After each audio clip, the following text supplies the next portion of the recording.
everybody. I'd like to call this meeting of the Ottawa County Board of Commissioners to order. And start out today with a prayer by Pastor Lloyd Humstreet of Coopersville, CRC. All right, let's go ahead and join together in prayer. Oh God, our Father in heaven, Lord, as we look outside today, what a beautiful and glorious day you've blessed us with here in West Michigan. Lord, your glory is on display in your creation. Lord, all of this world is declaring your praise. Father, we thank you that in your word you have taught us who you are and how we are called to live in relation to you. Lord, as we examine our lives and as we examine our hearts, we see the ways that we fall short. Lord, how we don't even live up to our own standards and expectations for ourselves often, let alone the standards and expectations you have for us. Father, we pray that you would lead and guide each and every one of us, helping us to grow in ways of beauty, of holiness, of truth. Lord, that our lives more and more would reflect your glory. Father, we thank you for the many blessings that you have given us. Lord, the incredible blessings of the nation that you have given us to live in, and the history of prosperity and peace, Lord, that for generations we have been so protected. Father, we thank you for our national leaders and ask that you would continue to lead and guide each and every one of them, helping them to know right from wrong, helping them to know the ways to lead such a great people. Father, we thank you for the state of Michigan and the gift that we have as a state.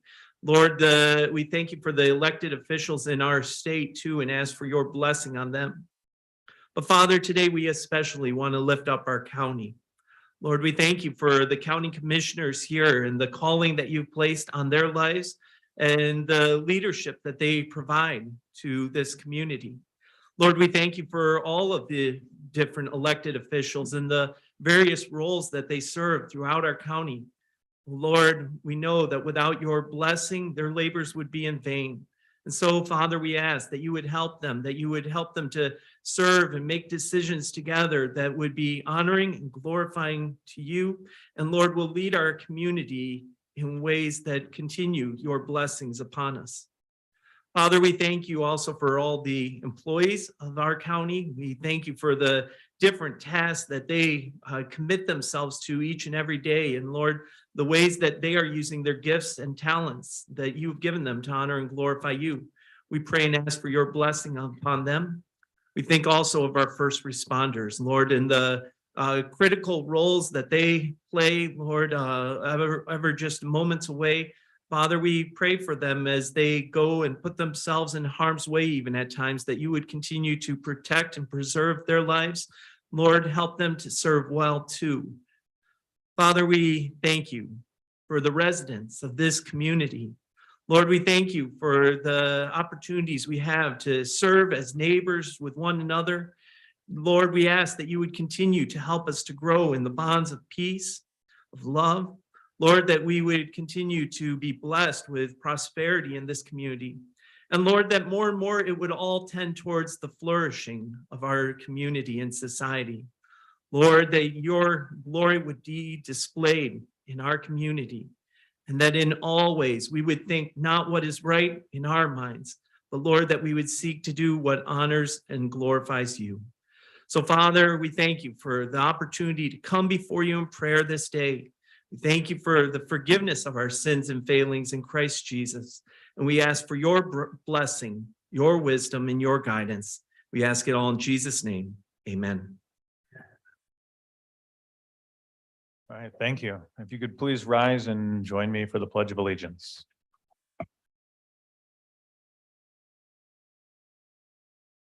I pledge allegiance to the flag of the United States of America and to the republic of the United States.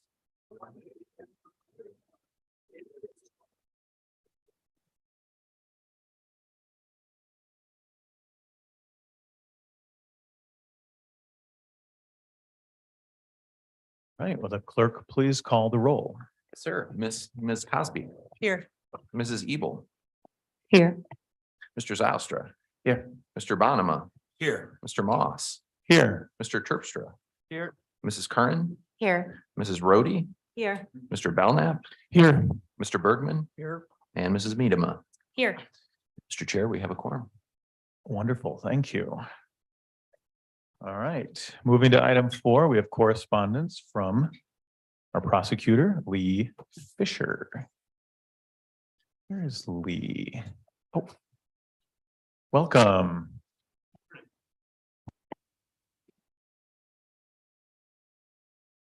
Morning, everyone. I'm Lee Fisher, the Ottawa County Prosecuting Attorney, and I have with me today Joellen Haas, our Senior Attorney in charge of our Appellate Division.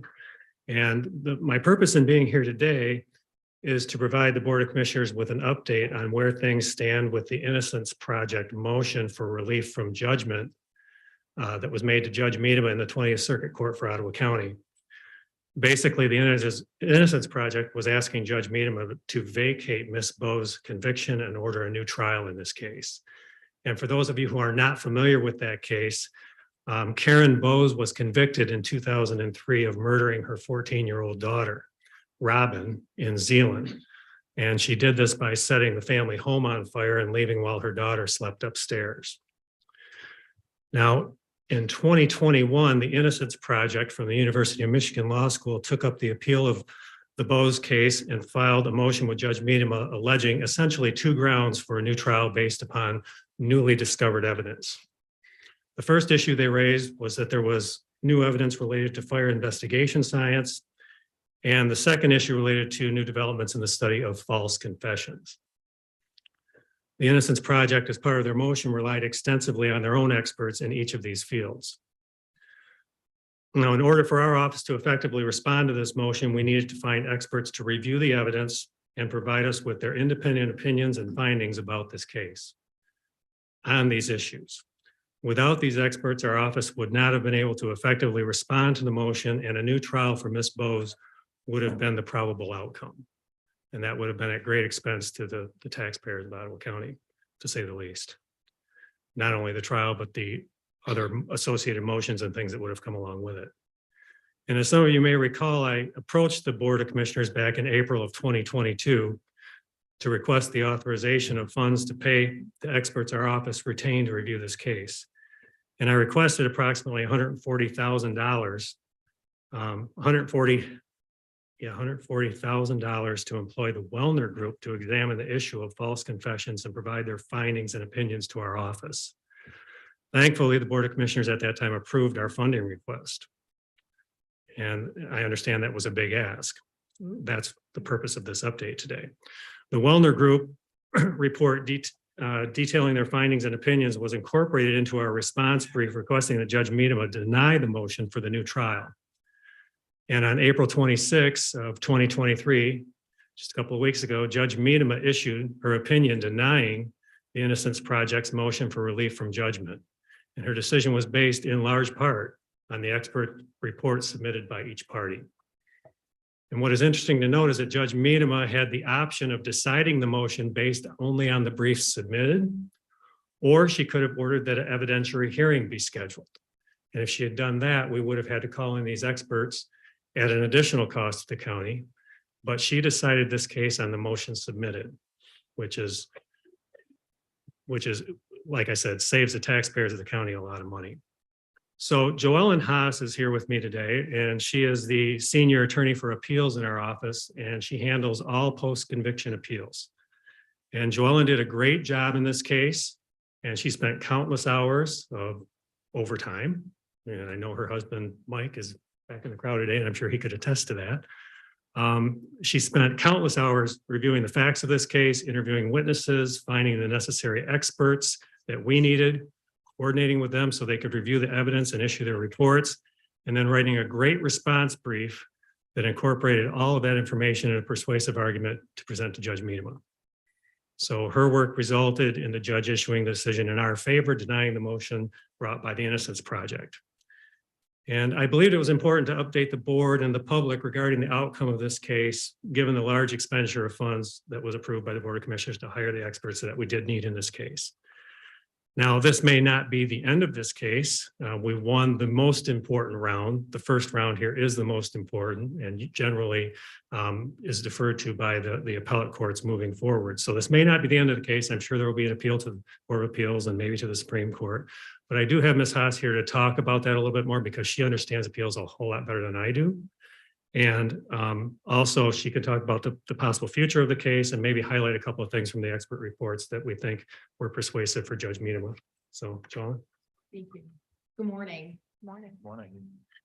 I think Mr. Fisher wrapped it up and synthesized what this whole appeal process has been for our office to date. As it relates to the opinion that the judge had rendered, I was going to just focus predominantly on the false confession expert. I can say that his analysis was thorough. He thoroughly reviewed the case itself. I don't know, for those of you that were here back in 2002 to 2003, this was a multi-week trial. So there was quite a bit of information that had to be sifted through, not only through my office, but the expert had that information as well, because that was the way he would be able to render an opinion, one way or the other. And I can say that based on the opinion that we received, they did thoroughly analyze the facts, the circumstances of this case. And as Mr. Fisher had asked, where was the focus at? Well, Ms. Bose had interviewed with law enforcement at 4 separate occasions on varying amounts of time that happened after the murder had taken place. And so those were audio recorded. And so the expert had the opportunity to review that and make an assessment as to, is this a false confession? What is this? And it's a topic and it's an area that has studies going along the way. The defendant had initially, as Mr. Fisher had indicated, filed her first motion for relief from judgment back in 2006. And this isn't something that you can countlessly do over time. In this particular case, she was asserting that there was new evidence. And so that's what we were dealing with. And that's what the experts weighed in on whether in fact there was this new evidence. And the court ultimately determined, as it relates to the false confession, that there wasn't. So moving forward, I suspect that's probably one of the questions that you may have. As Mr. Fisher indicated, we got the opinion a couple of weeks ago from our circuit court judge. We would anticipate that an appeal is forthcoming. And for the non-lawyers in the room, that means it's going to be an appeal to the Michigan Court of Appeals. And then they make a determination as to whether or not what they're going to do with it. So I would be speculating at this point as to obviously what their decision might be in regards to that, but we will be ready and prepared for whatever it is that the higher courts have for us. Does anybody have any questions for me at all? All right, thank you. Thank you. Thank you for coming. Thank you. Thank you. Thanks, Lee. Yep. All right, moving on, we'll get to item number 5, public comment. And this is the time where the public can come and address the board. You have 3 minutes and introduce yourself. We'll go to Justin. Mr. Chair, we currently have 16 on the list for public comment. Public comment number 1, Terry DeYoung, Holland City.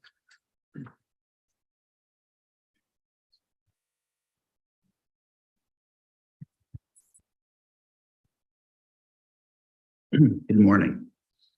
Terry DeYoung, City of Holland. I relocated from Chicago to Holland in 1983 and really haven't looked back. I've been a volunteer for Disability Network Lakeshore, based in Holland, serving Ottawa and Allegan County for 30 years. And I've worked most recently to help make churches more welcoming to people with disabilities. I'm here this morning to ask you to make Ottawa County a more welcoming place for any of us who are marginalized because of characteristics we cannot change, whether that's a disability, the color of our skin, our ethnicity, our gender, our sexual orientation.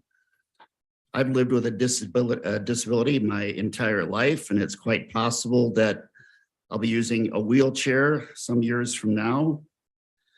People with disabilities face barriers to participation every day of our lives. We live in a world that's not designed with us in mind.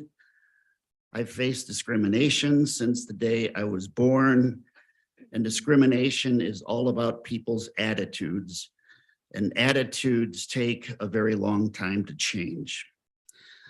5 years ago, I was heartened by when Ottawa County created a DEI office. This board, I felt, was putting its money where its mouth was, with a motto like "where you belong." But my hopes that Ottawa County might be different were dashed in a January meeting by this board. Your actions since then, and sometimes your failure to act, have only deepened my concern that your collective attitudes are making this county a place where it's very hard to feel respected, let alone to feel like I belong. These are some words I hold dear. Do nothing out of selfish ambition or vain conceit. Rather, in humility, value others above yourselves, not looking to your own interests, but each of you to the interests of others. If this board feels as I do about humility, and I believe you do, then I ask you to demonstrate that in how you govern and conduct your work, because we do this together. I ask you to make Ottawa County a more welcoming place for any of us who are marginalized by characteristics we cannot change, whether that's a disability, color of our skin, our ethnicity, our gender, or orientation. Thank you. Thank you.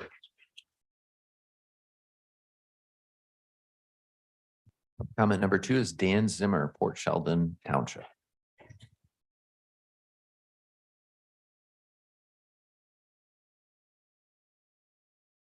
Dan Zimmer, Port Sheldon Township, Chairman, members of the room.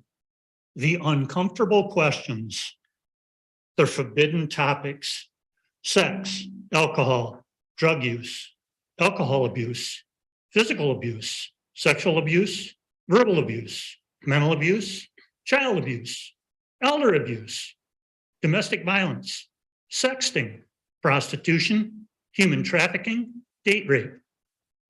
At the April 27 board meeting, some board members made it clear that as a parents would never bring topic questions up to discuss such perverse, obscene, provocative leading topic questions with members of your family and poison their minds with such thoughts. In addition, board members would transfer your aversion bias, comfort zone, into the town square, a detachment from reality that these unfortunate things can and do exist. What would be the public reaction toward a law enforcement member if, when approached about one of the aforementioned, and they said, "I don't feel comfortable hearing this," and walked away? What about a physician in the emergency room who knows domestic violence or child abuse is occurring and does nothing due to a personal intolerance for conflict and feeling uncomfortable? How would the indifference of a teacher be dealt with knowing a student was being pimped for prostitution by a family member, but did nothing based on feeling uncomfortable? What about a counselor who did nothing when told the story from a minor about how his father swept the dishes off the kitchen table with his arm and threatened to kill his mom? Health department, law enforcement, and civil servants are tasked with knowing what is going on and having data to determine action responses. It is not for this board to censor based on the degree a topic makes you squirm or blush. Thank you. Public comment number 3 is Gail Roloffs, Allendale Township.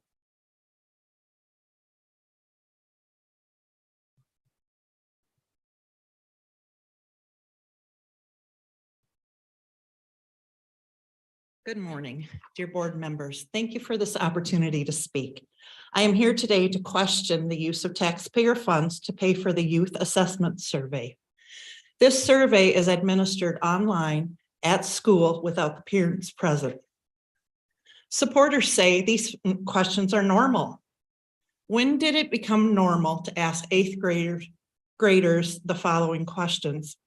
I have an 8th grade granddaughter, and I'm blown away, or should I say appalled, just thinking that these questions could be asked of her. During the past 3 months, how many people have you had sexual intercourse? The possible answers are, I've never had sexual intercourse. I have had sexual intercourse, but not in the last 3 months. Or you can choose 1 to 6 people. 6 people? Or how about these yes or no questions? Did you have oral sex before age 14? Did you drink alcohol or use drugs before you had sexual intercourse last time? Have you seen or accessed internet pornography before age 13? During the past 12 months, have you seriously thought about attempting suicide? Are you planning suicide? Have you tried to commit suicide? Teen suicide is a huge issue, but this survey is not the answer.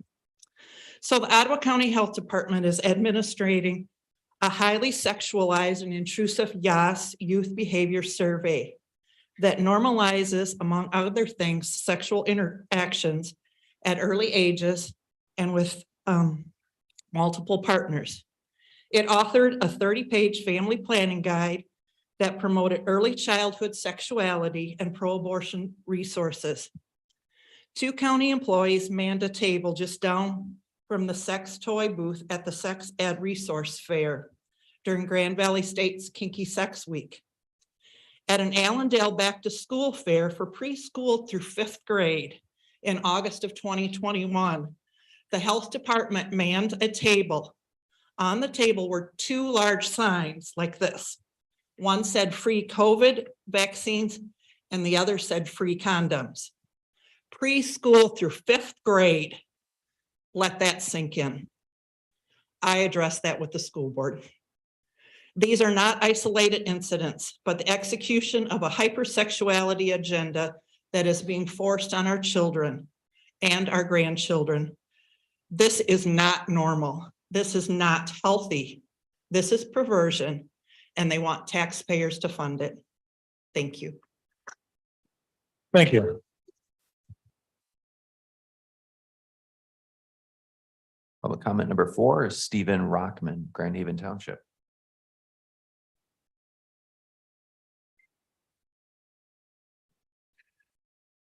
Good morning. My comment is in support of the Ottawa County Republican Party resolution declaring Ottawa a sanctuary county for Second Amendment rights. To express my support, I will now read excerpts from a May 8 article by a town hall columnist, Kurt Schlichter, called "We Must Defend Self-Defense." There's war going on against our sacred right to self-defense, and we need to defend that right ruthlessly and vigorously against the communists who want us to live in fear. And they do want us living in fear. Sheep are easier to shear than sheepdogs. If you look what happened in New York City, where some mutant bum decided to threaten a bunch of people on a subway car, and then some hero subdued him, and then vapor locked, and then the usual cast of liars and race pimps screeched, you can see what they are doing. Not merely trying to disarm us, but trying to make us fear to defend ourselves at all. They want you terrified and impotent in the face of their unofficial militia, the criminals. The right to keep and bear arms means nothing if you're going to get jammed up whenever you have to use hot lead to stop the latest trans shooter, or junkie with a knife, or carjacker, or schizo hobo, or whatever, which is the idea. The wicked plan is perfectly obvious. Criminalize normal people and normalize criminals. Thieves, bumps, losers, junkies, whores, and other trash. They are the heroes in this morally bankrupt morality play, and the normals are the villains. The first step to fighting back is to see the truth, and the truth is right there. You just have to be hard enough to accept it and not allow them to leverage your empathy or compassion to tolerating having to be afraid of some sort of price. you owe for the crime of not being a lowlife. They want us quiet, complacent, and obedient. They want a society where we live in fear. The Democrat voters in the Democrat cities can suffer the consequences that the policies the Democrats voted for inflict upon them. You choose to swim in the cesspool when you elected Dems, so don't cry when you are dripping with Schiff. Well, we're sick of criminals. We must fight back, and we must stop the left from preventing us from canceling self-defense. Right now, we have the power in Ottawa County to create the proper relationship between criminals and citizens. Criminals should live in fear, not citizens. Therefore, be it resolved that the Board of Commissioners declare Ottawa County a sanctuary county for Second Amendment rights. God bless you and have a good day. Thank you.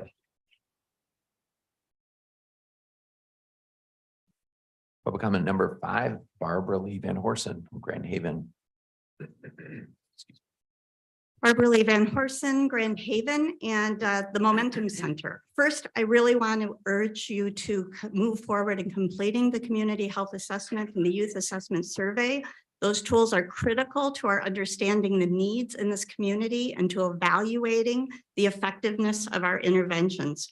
Second, I want to offer some clarification regarding the Momentum Center that does receive mental health funding.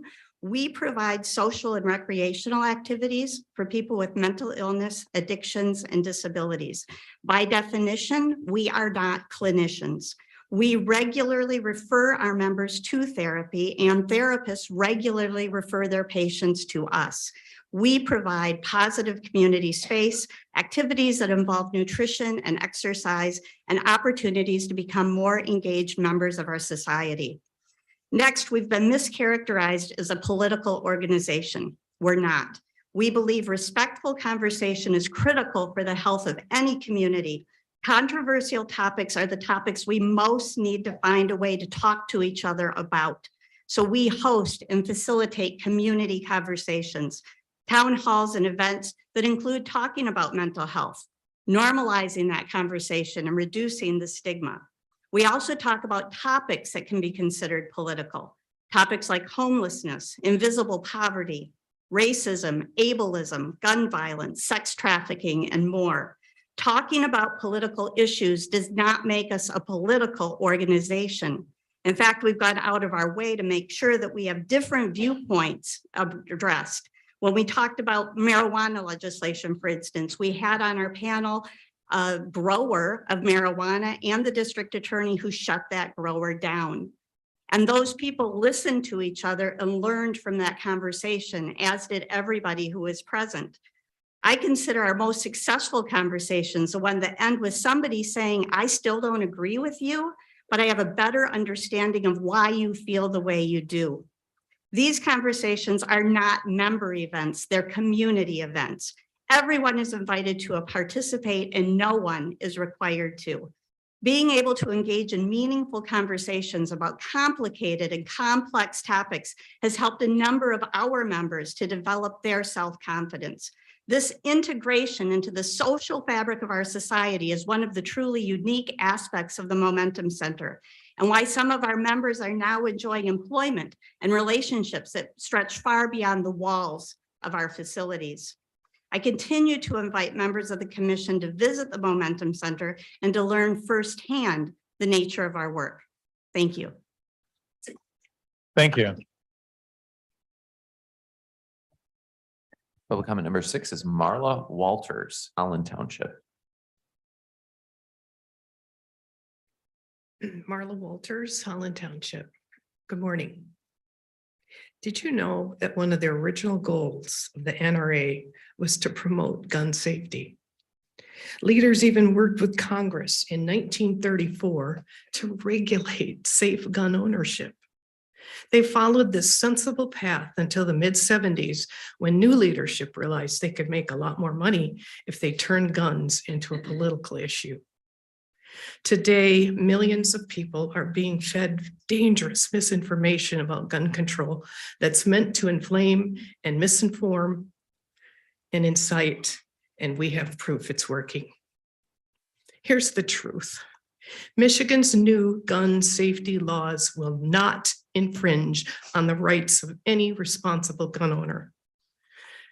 So if you oppose red flag laws, are you saying that a dangerous person's right to have a gun takes precedence over an innocent person's right to stay alive?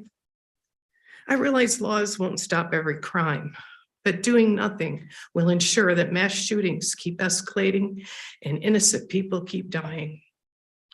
Imposing speed limits doesn't mean that everyone will obey them, but not having limits would be so much more dangerous. The preamble to the Constitution talks about promoting the general welfare. It makes clear that a crucial role of government is to improve our society for the benefit of all its members. To the Ottawa Impact Commissioners, you took an oath to serve your community, not to control every aspect of community life, not to pursue your own personal agendas, and not to play games when other people's lives are at stake, but instead to work hand in hand with other community leaders for the good of all Ottawa County residents. That's what public service is meant to be. And that's what our founders envisioned when they wrote the Constitution. Thank you. Thank you. Public comment number 7 is Pam Driesinga, Glendon Township.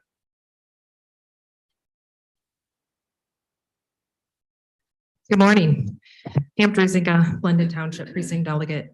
Thank you for the opportunity to speak today. I'm here to raise serious concerns regarding the Youth Assessment Survey and its questions regarding sexting.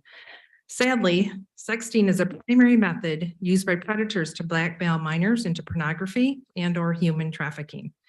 The victims are considered prudes by their groomers or classmates if they do not participate. Peer pressure is a great motivator for teenagers. No one wants to be considered a prude. My question is, why is Ottawa County contributing to this peer pressure by asking if students participate in sexting in their youth assessment survey? The survey is conducted at school to 8th, 10th, and 12th graders outside of the watchful eye of parents. Here are a few of the questions. Number 1, I have engaged in a sexting activity in the past 12 months. Number 2, I shared a sexually suggestive message that was sent by someone else. Restore Ottawa wrote an article about the harmful nature of the youth assessment survey. Here are some experts. Results show that roughly 10 to 25% of students are responding yes to questions regarding sexual behavior and drug use. For a child that responds no, perhaps experimenting with the behavior has never even occurred to them. After taking the survey, however, the child begins to think, am I the only one who hasn't done blank? This means that roughly 75% of our children who haven't experimented or even thought of experimenting are being told that these behaviors are common among teens. Furthermore, the results of the survey have been presented to sex education advisory boards and used to implement more explicit sexual education courses in school districts. The school districts are not required to give this survey to their students, and as a grandma, I will do my best to make sure my grandson does not take it. According to the U.S. Department of State, about 50% of those lured into human trafficking are minors. With the grooming of potential human trafficking and pornography victims through the use of sexting, funds should be directed to prevention through awareness programs like warning lights. Thank you. Thank you. Comment number 8 is Teresa White, Robinson Township.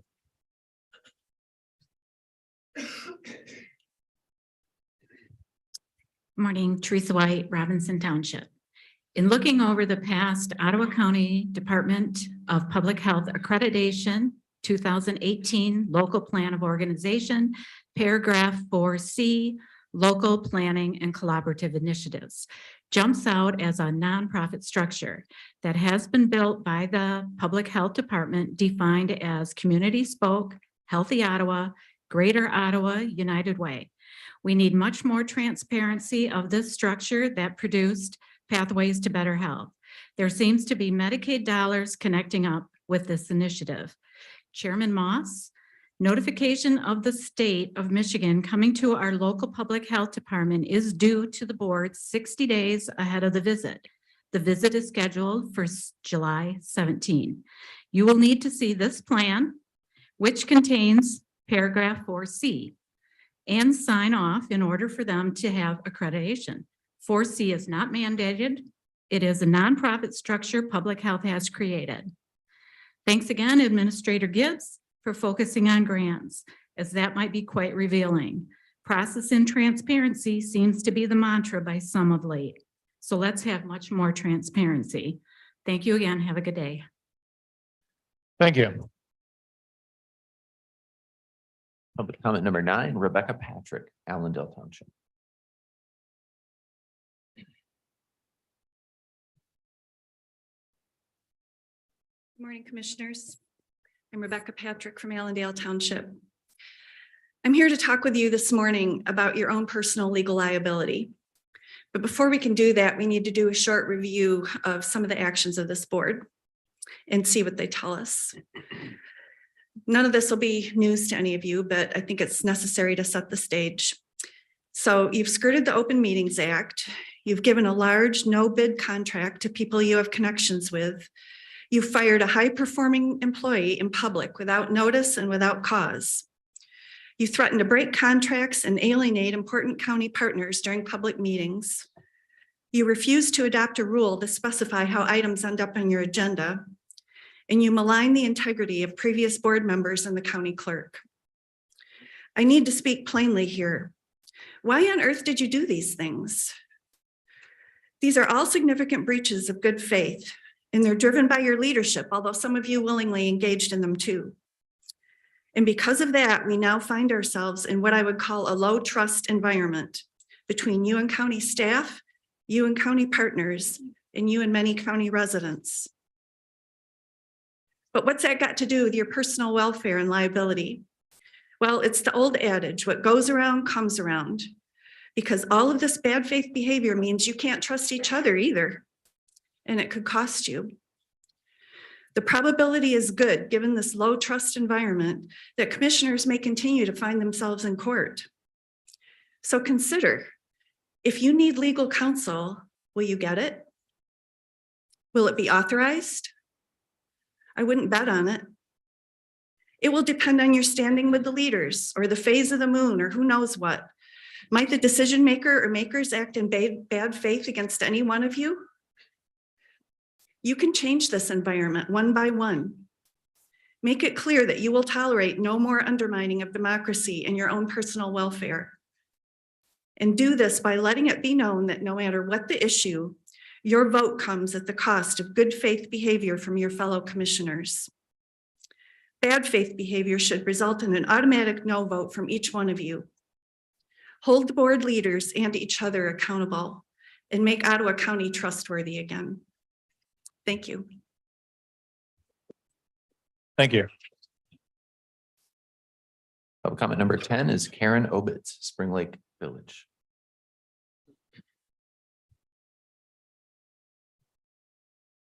Good morning, Karen Obitz, Spring Lake.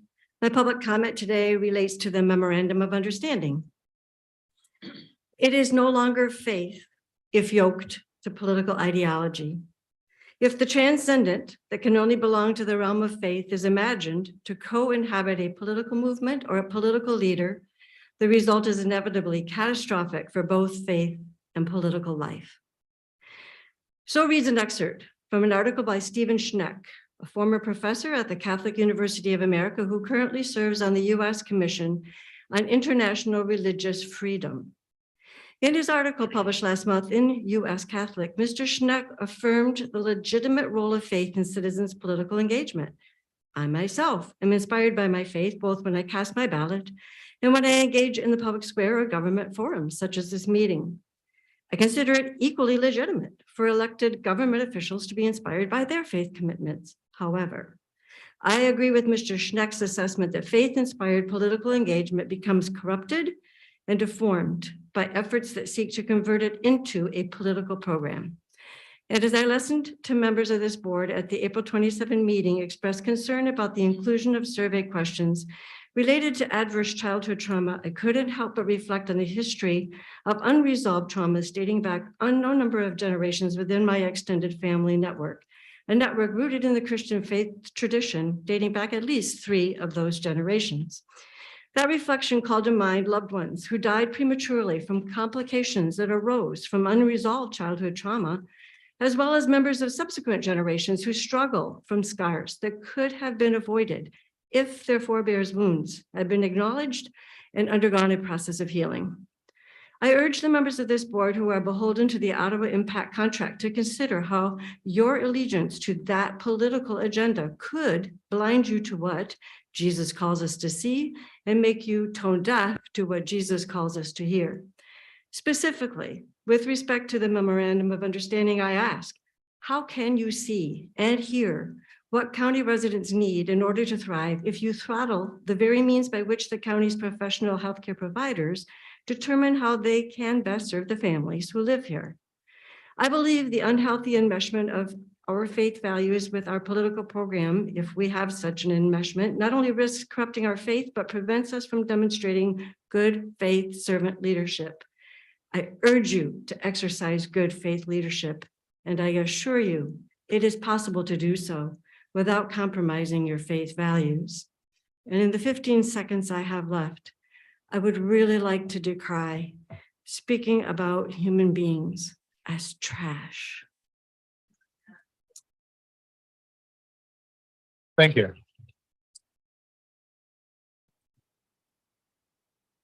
Public comment number 11 is Mary Bachheim with Talmadge Township.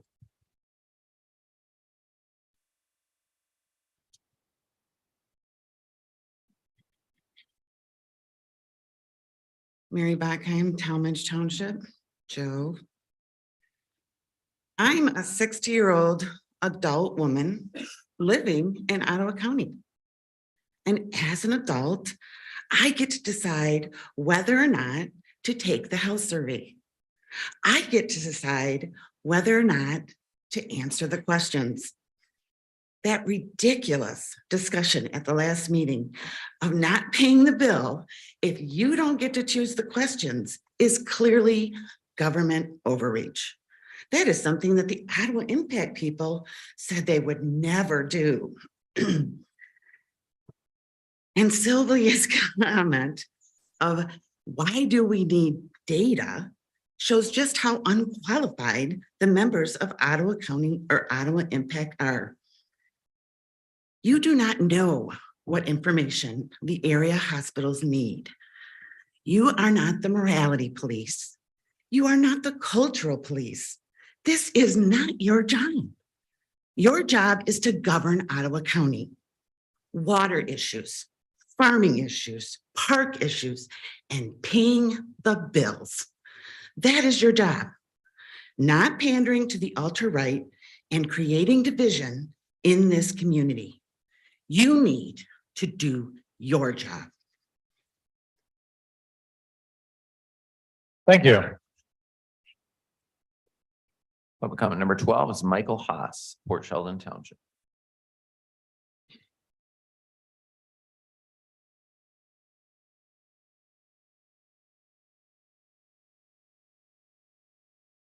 Good morning, Mr. Chairman and board members. I'm here today to congratulate this board for the outcomes they've achieved so far this year. As a citizen of Ottawa County, it's good to see the beliefs that I have reflected in the board's decisions. I've also come to give my support for making Ottawa County a Second Amendment sanctuary county. I think it's a good idea to determine in advance whether our county would go along with or oppose unconstitutional laws pertaining to the right to possess firearms. I know that tragic misuse of firearms is in the news more frequently, but the laws which should prevent misuse have been in effect for a long time. Additional laws are not going to stop people from doing mass killings. Only lawful people obey the laws. Even states that have the strictest gun laws have had recent mass shootings. California, Illinois, New York. Americans use their firearms to defend themselves between 500,000 and 3 million times a year, according to an analysis by the Centers for Disease Control and Prevention of almost every major study examining defensive gun use. And that is only reported gun use. There are undoubtedly many more that are never reported to law enforcement. Sometimes just the presence of a gun stops a crime without firing a shot. If lawful citizens are unable to defend themselves, then the crime stats will go even higher. In the 19 states and District of Columbia, where red flag laws have passed, they are seldom used. According to a study conducted by the Associated Press, red flag laws in effect since 2020 have removed firearms from less than 10 people per 100,000 adults in these 19 states and District of Columbia. As the Ethics Vice Chair of Michigan Republican Party, Bernadette Smith states, and I quote, "Guns are not the problem. The problem is morality. We have lost our moral compass in our state and country, and we must and will take it back." End of quote. Let's protect our county from unlawful firearm laws by adopting the Second Amendment Sanctuary Resolution. Thank you. Thank you.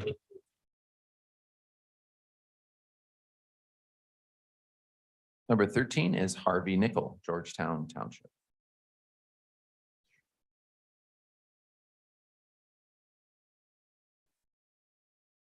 Thank you. I'm Harvey Nickel from Jenison. Thank you for doing your research and taking the necessary steps to support parental rights for the citizens of Ottawa County. I have a difficult time understanding why the local media and many different groups are attacking you so intensely for standing up for our constitutional freedoms, especially the First, Second, and Fourth Amendments. Does that mean that they hate America and they want to rewrite the Constitution? During past meetings, there have been numerous comments praising Mrs. Hambley and the Health Department for the award from NACCHO for following the directives of Anthony Fauci and the CDC in their pandemic response. However, let's look at some data relative to those directives. America is the richest nation and the most advanced with the most advanced healthcare systems, but it had the most COVID deaths in the world. The US has 4.2% of the global population, yet the US has almost 16% of the worldwide COVID deaths. America had a COVID death rate of about 3,000 per million. Nigeria had a death rate of 14 per million. Japan, with the oldest population in the world, had 1/10 the death rate of the United States. I've told you that I have a PhD in biochemistry, but it does not take a PhD to conclude that the procedures and protocols pushed by Dr. Fauci and the CDC and the Ottawa County Health Department were not effective during the COVID pandemic. In fact, they were quite harmful, especially the use of remdesivir in the hospitals. Over 70% of the patients who were given remdesivir and placed on a ventilator died. Over 650,000 deaths could have been avoided in this country if early treatment had been recommended and ivermectin and HCQ had not been banned. Many doctors in the US reported successful early treatment of COVID using ivermectin, HCQ, and budesonide. However, the CDC censored this information, and Big Pharma paid millions to the media to discredit these inexpensive treatments. They ignored natural immunity. And the biggest lie was that the mRNA shots were the only solution to COVID. We are now seeing a decrease in the birth rate and a significant increase in the number of healthy people, young people dying suddenly. Our health department has received an award for blindly following the guidance of the CDC that has resulted in avoidable deaths. That is another reason why I support Nate Kelly as the director of the health department, because he will follow the actual science and not just the agenda of the WHO, CDC, FDA, Big Pharma, Bill Gates, and Fauci. Their agenda appears to be depopulation and making billions of dollars profit for those corporations. Thank you. Number 14 is Diane Madsen, Grand Haven Township.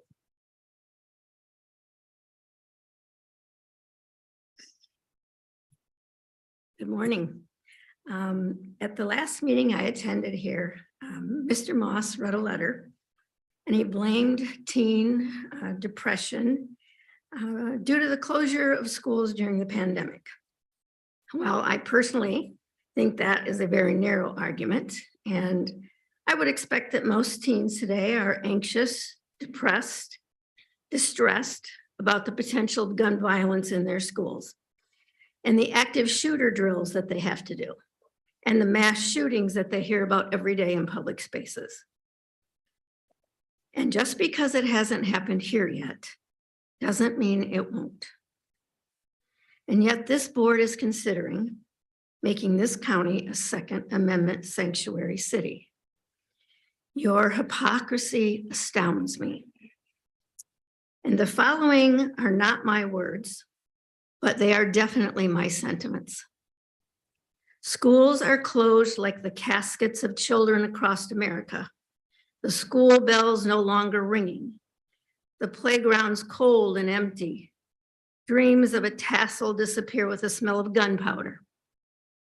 Hallways painted in pain. Floors covered in suffering.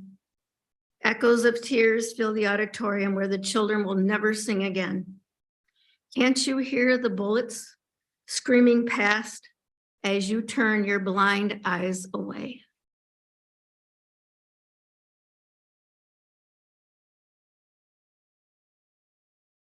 Number 15 is John DeBlay, Georgetown Township.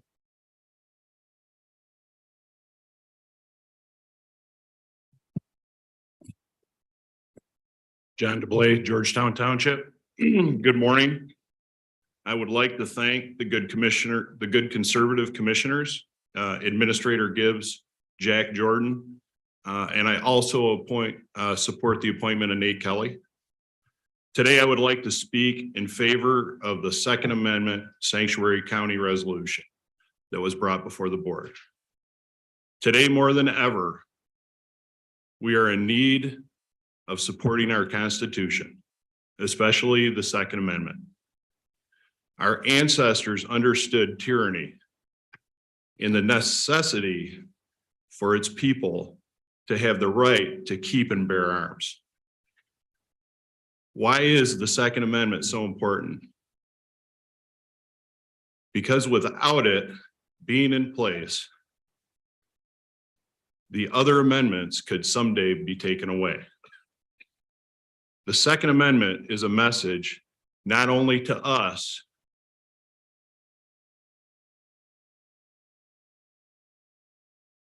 but it also speaks to a tyrannical government. A tyrannical government, it speaks to that the people's right to keep and bear arms shall not be infringed. Liberal politicians, paid political agitators, and the media have tried to manufacture an existing mental health issue into a gun issue. One of our greatest problems facing us today is hearts without God.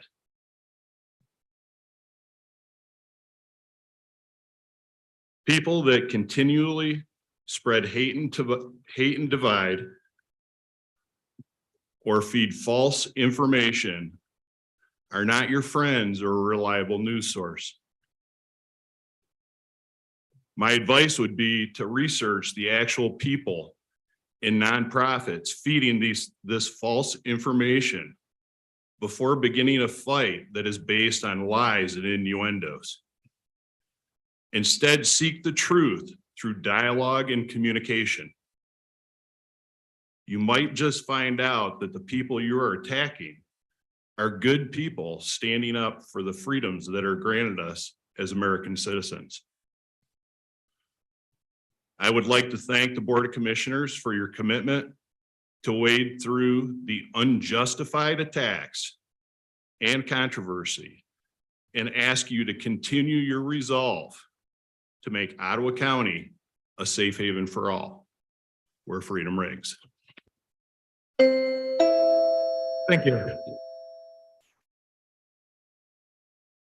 Number 16 is Joe Spalding, Holland Township. Howdy, I'm Joe Spalding. I'm from Holland Township. That John guy is a very interesting character. He complained to the Ottawa County Sheriff's Department because he was apparently terrified that I was rocking out too hard to George Michael in my Volkswagen Beetle after the Jenison School Board meeting.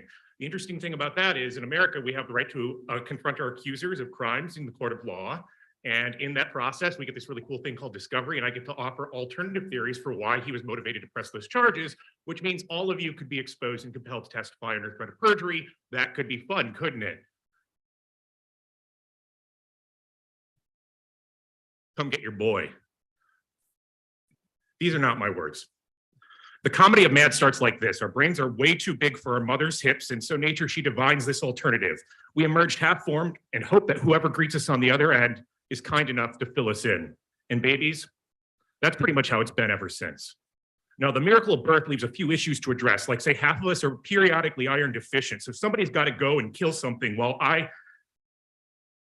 look after the kids. I do it myself, but what are you going to get this thing? It's milk. He says as soon as he gets back from the hunt, we can switch. It's hard not to fall in love with something so helpless. Ladies, I hope we don't end up regretting this. Comedy, now that's what I call pure comedy, just waiting for the part until they start to believe they're all at the center of everything and some all-powerful being endowed this horror show with meaning. Oh, their religions are the best. They worship themselves, yet they're totally obsessed with risen zombies, celestial versions, magic tricks, these unbelievable outfits, and yet they get terribly upset when you question their sacred texts written by women-hating epileptics. Their languages just serve to confuse them. Their confusion somehow makes them more sure. They build fortresses poisoning their offspring and head up prizes when someone patents the cure. Where did they find these wounds they elected to rule them? What makes these clowns they idolize so remarkable? These mammals are hell-bent on fashioning new gods so they can go on being godless animals. Oh, comedy, their illusions, they have no choice but to believe their horizons that just forever recede. And how's this for irony?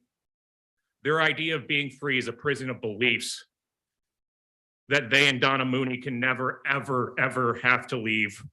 Oh, comedy.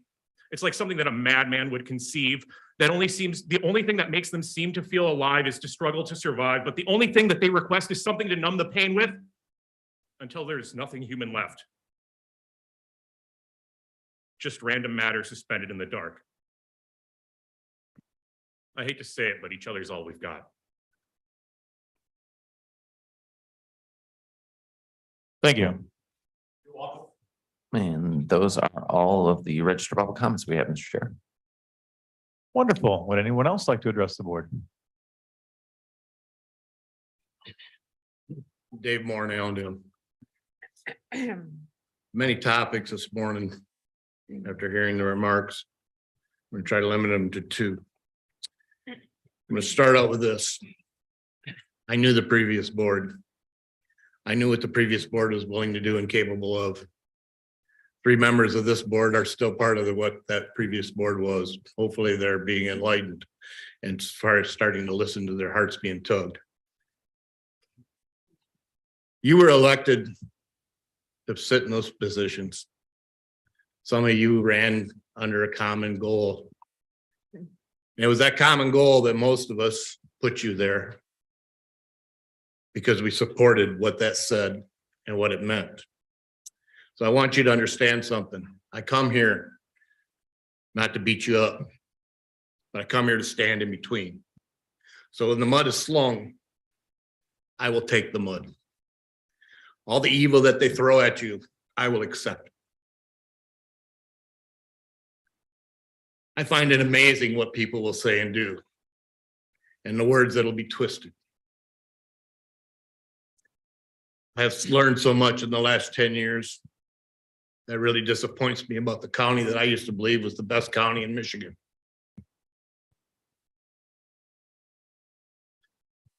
Sanctuaries County. Let's start with this. Guns haven't changed.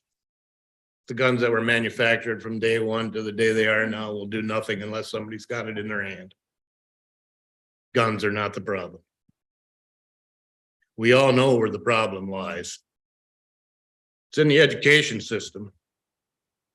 The lack of parents raising their kids. The lack of holding people accountable for their actions instead of giving them excuses to continue on and do as they've been doing, and there's no accountability and there's no repercussions. Laws are laws.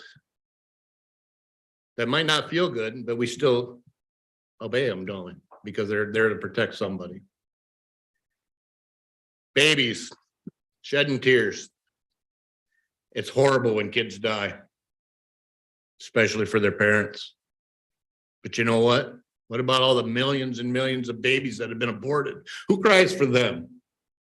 But yet my opponents will stand here and demand that that's continue on and expect me to pay for it.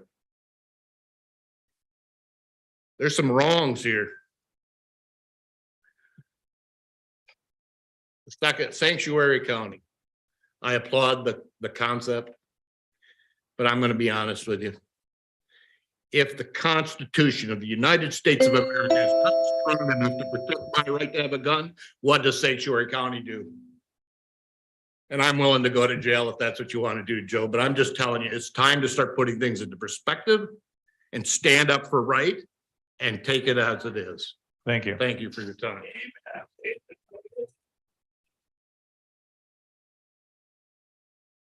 Anybody else like to address the board? Hello, I'm Cindy Cornelia from Talmadge Township. And I'm here just to mention gun control. And you know, years ago when I was a child, we knew guns as something that you hunted with and did some sports with. My husband even remembers the time when he would take his gun to school because the kids were going to go out hunting right after school. Teachers would put the gun in the closet. Nobody got shot. It wasn't that big of a deal. You know, guns have been around for a long time, as we all know. We also know that crime has been around a long time. People are hurt, people are killed all the time. It goes back even Cain and Abel, he used a rock. 9/11, they used box cutters, okay? There's all kinds of weapons. And gun-free zones, that just leaves people unprotected. In those times when there were shootings, if somebody would have been armed, could they have stopped it or at least reduced the damage that was done? We all know what the Second Amendment is. We all know that it gives us the right to bear arms. And we also should know that those writers of the Constitution, they were people who knew what it was like to need to have guns. And because they had just fought a government that was tyrannical. George Washington says the free people ought not only to be armed and disciplined, but they should have sufficient arms and ammunition to maintain a status of independence from any who might attempt to abuse them, which would include their own government. And right now we have a government that is being tyrannical. And I do thank all of you who are standing in the way to protect us from some of that tyranny. Thank you very much. Thank you. Would anyone else like to address the board? All right.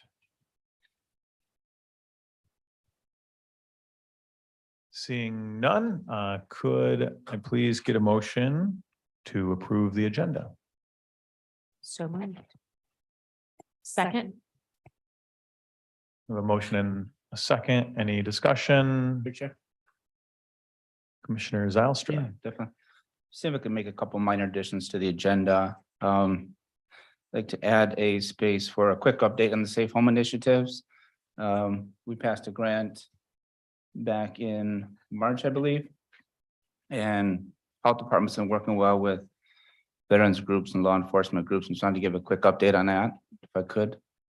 A Maybe quick update. Yeah, if you could set that after administrator report.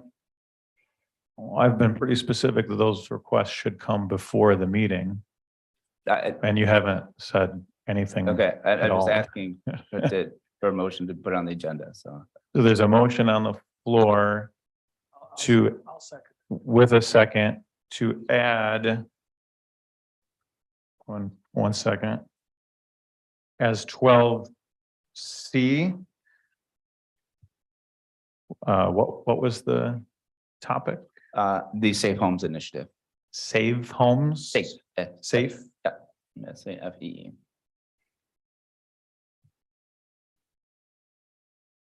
As a discussion item, No, just as an update. just an update, Commissioner comment. Do we have any discussion? Yes, Commissioner Bonema? I'd love to hear the update. I think this would be a great thing. Thank you. For Commissioners Terpstra and Cosby, we have a motion on the floor to amend the agenda to add as an update an update on the Safe Homes Initiative by Commissioner Zylstra, seconded by Commissioner Bergman. Any discussion?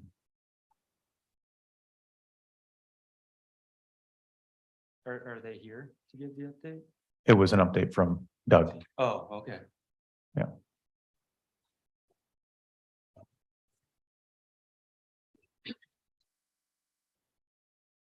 All right, we'll go to the roll. Yes, sir. Ms. Cosby, Yes. Mr. Bergman, Yes. Mr. Zylstra, Yes. Mr. Bonema, Yes. Mr. Terpstra, Yes. Mrs. Medema, No. Mrs. Curran, Yes. Mrs. Ebel, Yes. Mr. Belknap, No. Mrs. Rhodey, No. and Mr. Moss. No. And the motion passes. All right, that'll be 12C. Any other discussion? And the second one, just since we haven't had a board rules meeting recently, and we don't really have one scheduled in September. There's a couple points, and I think Lee was here under correspondence. And I find that kind of confusing. Maybe we can kind of look at some nomenclature on that real quick, as well as in what we're calling. So this would be a motion to. Either place it on the agenda today, if you don't feel comfortable with it and you want to schedule board rules. I was just. We have a board rules meeting scheduled in the future, or we will have one in Okay. in the I fall. just want to make Yeah. sure that we have a couple points on the agenda that I find a little bit confusing. I think public finds confusing when they see Lee Fisher under correspondence, when it was basically just a presentation, right? Why don't we talk about this after the meeting if you have a No worries. specific request on No it? worries. Right. Order, please.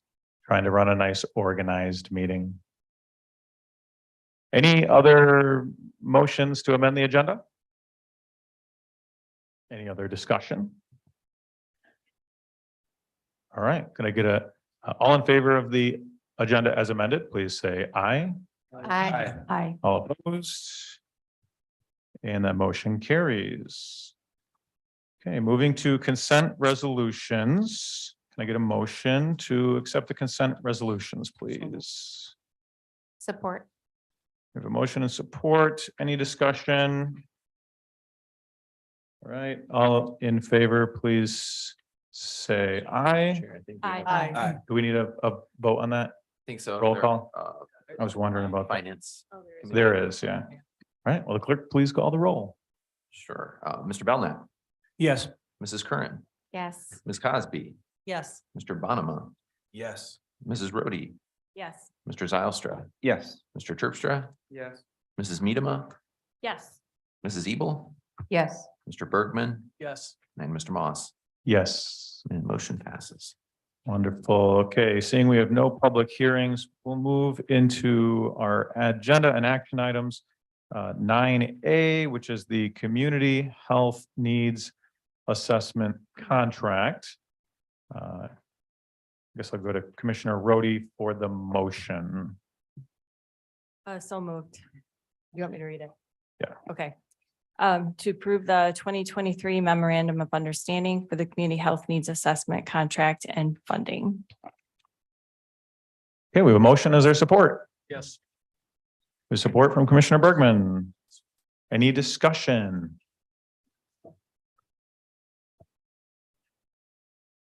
Commissioner Medema. Thank you. 2 weeks ago, I made the motion to pause this vote.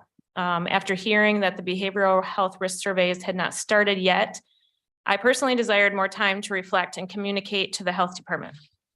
As I stated at the last board meeting, I have concerns that some of the questions in the survey, particularly under the suicide and childhood adverse experiences sections, have the potential to cause PTSD to the person taking the phone survey. I am very well aware that this is not the case for all. However, with healthcare, people should be treated with the ultimate level of respect and specialized, individualized care, looking to each person's best interests, focusing on what or who is in front of them now versus later data results. Because the surveys take place over the phone, the interviewer is not able to pick up on body language or facial expressions. The surveys are not done with a trusted doctor or healthcare provider. When I shared 2 weeks ago, these were not solely my own thoughts. What I expressed stemmed from conversations with other healthcare providers in our county, as well as constituents. With this in mind, after I motioned to delay the vote, I spent some time reflecting. There were some individuals that desired to have the questions left the same. And from my experience, quite a few individuals that felt the opposite. So instead of proposing changing the questions to the health department, a different request was sent. A request was sent to simply add some words by the surveyor before they asked the questions, allowing each individual to more clearly understand what types of questions would be asked in the next section. Here were those extra suggestions. Under section 20, suicide. This section asks personal questions regarding suicide and suicide attempts. These questions are sensitive and may trigger difficult memories or emotions in some people. Would you like to answer these questions? If yes, continue. Under section 21, adverse childhood experience, a suggestion was made to include, this section asks personal questions regarding mental health, drug use, family dynamics, physical, emotional, and sexual abuse, and sexual assault. These questions are sensitive and may trigger difficult memories or emotions in some people. Would you like to answer these questions? If yes, continue. In choosing to share what types of questions were about to be asked, this would put the individual's needs above solely the survey results. It also would provide a choice to each adult taking the survey if they desired to complete those sections. This request was initially turned down by the health department and the partners of Healthy Ottawa. If that has since changed, I would welcome an opportunity to sit down and talk. So now what? If the vote does not pass today, the county could foot a much greater responsibility of the cost to fund the surveys, and the surveys would still take place regardless of our passing the memorandum.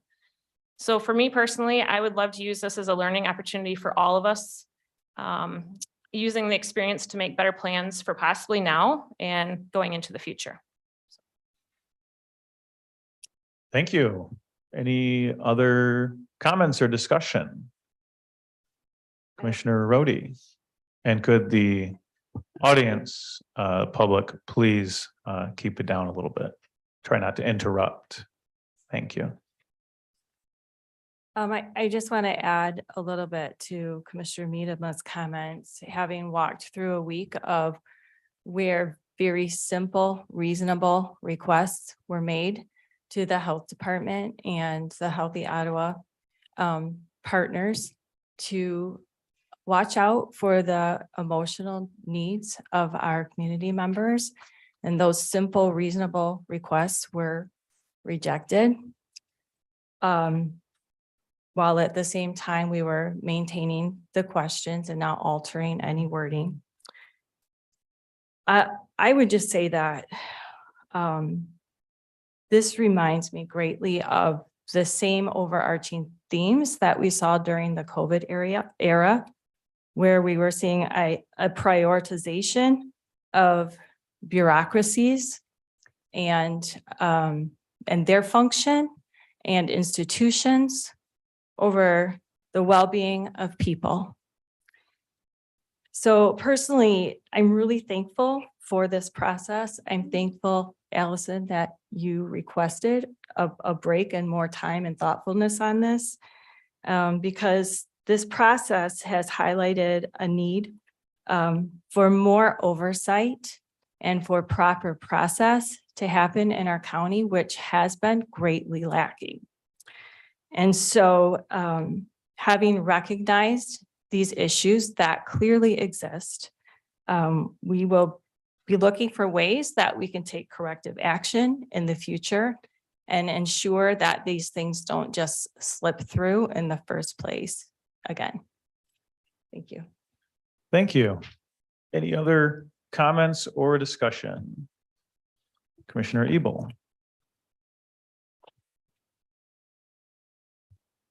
When I spoke to constituents in my district, they said that since the previous commissioners had already approved this, and the county had already paid $163,000, and if we did not approve this, then the county would not be reimbursed by the hospitals.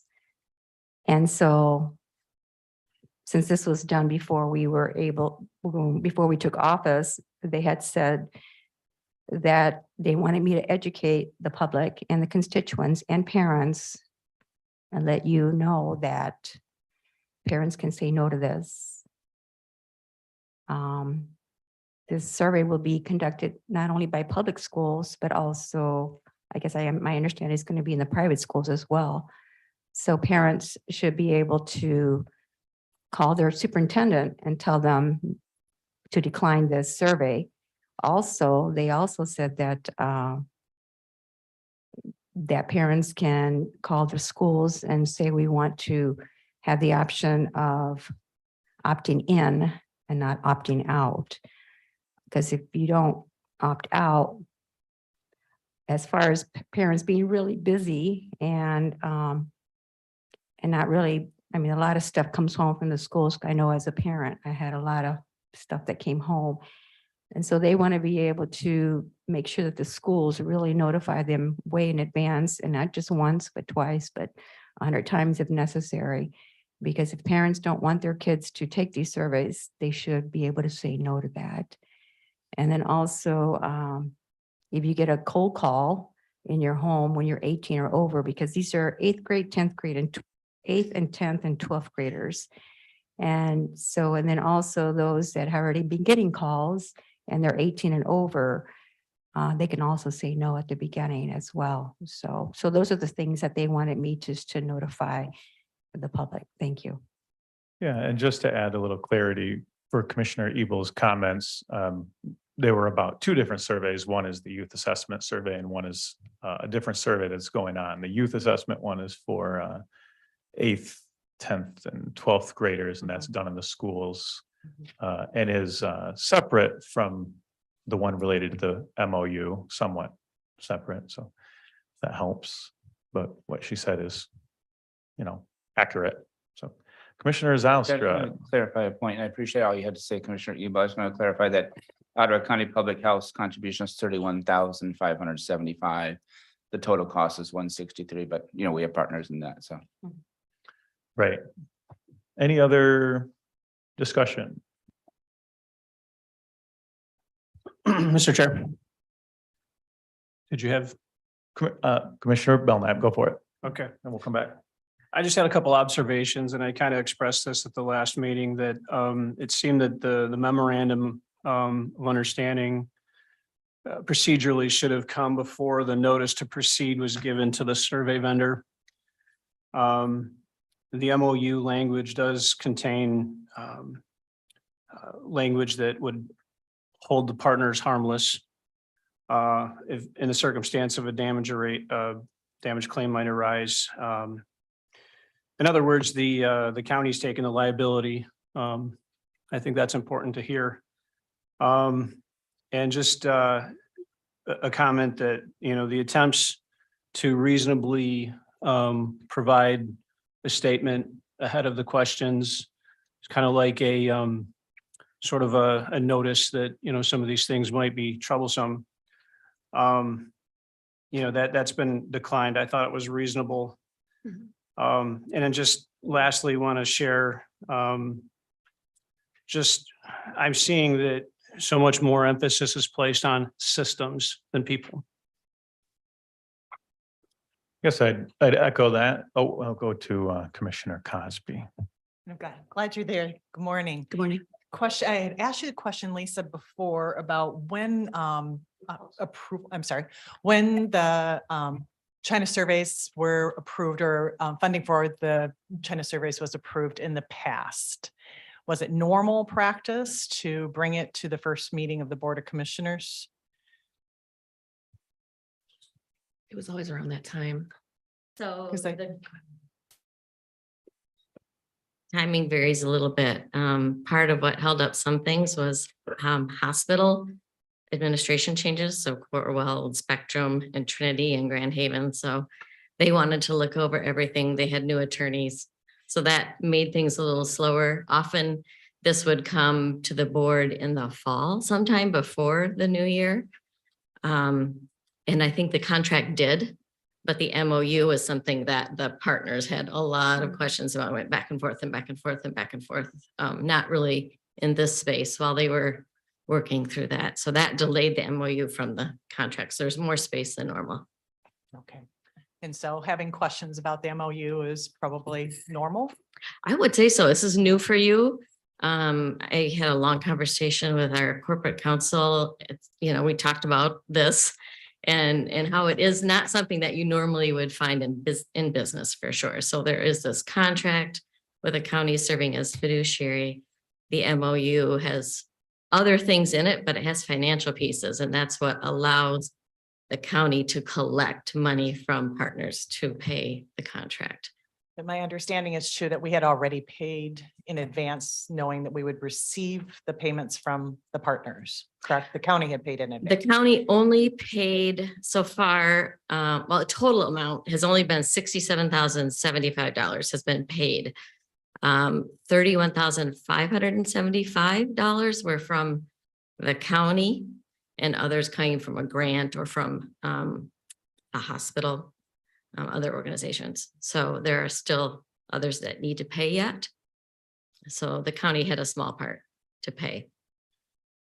Do you know, are those, another question, are the parents notified of the yes survey? How, and if so, how? Yeah, so that is on the school side. We give the schools template permissions and like language that they can use, but they are to notify parents. And they usually do, in my experience, when I had kids in my district, there were multiple notifications I got, usually by email to my phone or whatever. And then they're asked to opt out, just like they would opt out for a sex ed class or opt out for a movie that's going to be shown during history or different things like that. Hopefully more than one time they get notified, but that's really not something that the YAS committee is part of. And speaking of the YAS, not part of what we're talking about today, but one thing that we would suggest or offer, since there are many new commissioners, in the past, we've done things when we've had more than one or two new commissioners, where there's a work session and we can present kind of an extended time, and then you can ask like all kinds of questions. There can be a discussion, and then you can bring it back to a board meeting, inform your constituents about what you've learned, the questions you have, what you liked, what you didn't like, et cetera. So that's an option when there's time, which there is for the youth assessment survey.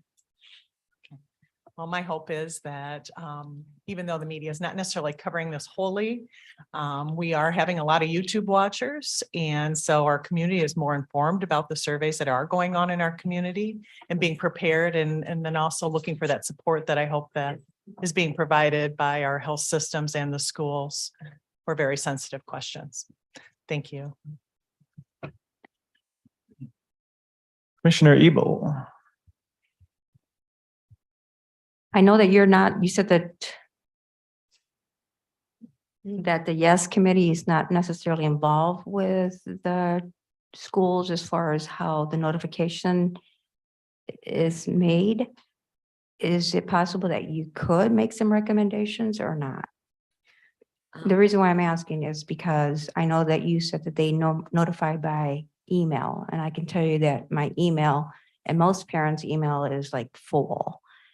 And I think that the best way to do it would be use different modes like email maybe text, because I know a lot of the schools have the parents' phone numbers, cell numbers, and then you could send by text versus by just slow mail. Those are very good recommendations. I was speaking only from my own experience and what I noticed. Yeah. I imagine that the schools have multiple modalities that they provide that information. We provide them with a toolkit that has like frequently asked questions for parents, different things like that. And then it's up to the school to pick and choose what they send home. We don't have any control over that, but we are trying to provide a tool for them to learn about their student body. It's free for schools. We want the parents to be able to opt out. We also want the individual child to be able to opt out. So no child has to take this when it comes to them. So the parents can even instruct them, please don't, do that. And every single question is optional too. So except for, we do ask to know what grade they are in so that we can assist with weighting the survey. If a lot of 8th graders take it and very few 12th graders take it, the survey results will look odd. So we just need to kind of know what grade, but we don't have to collect any other information than that required. Any other discussion? Oh, Commissioner Curran. Thank you. Excuse me. First of all, I wanted to thank you ladies for coming in today. And thank you so much, Marcia, for being proactive and offering up a work session suggestion for the youth assessment survey. I think that that is a fantastic idea, and I hope that we all take her up on her offer. Number two, I wanted to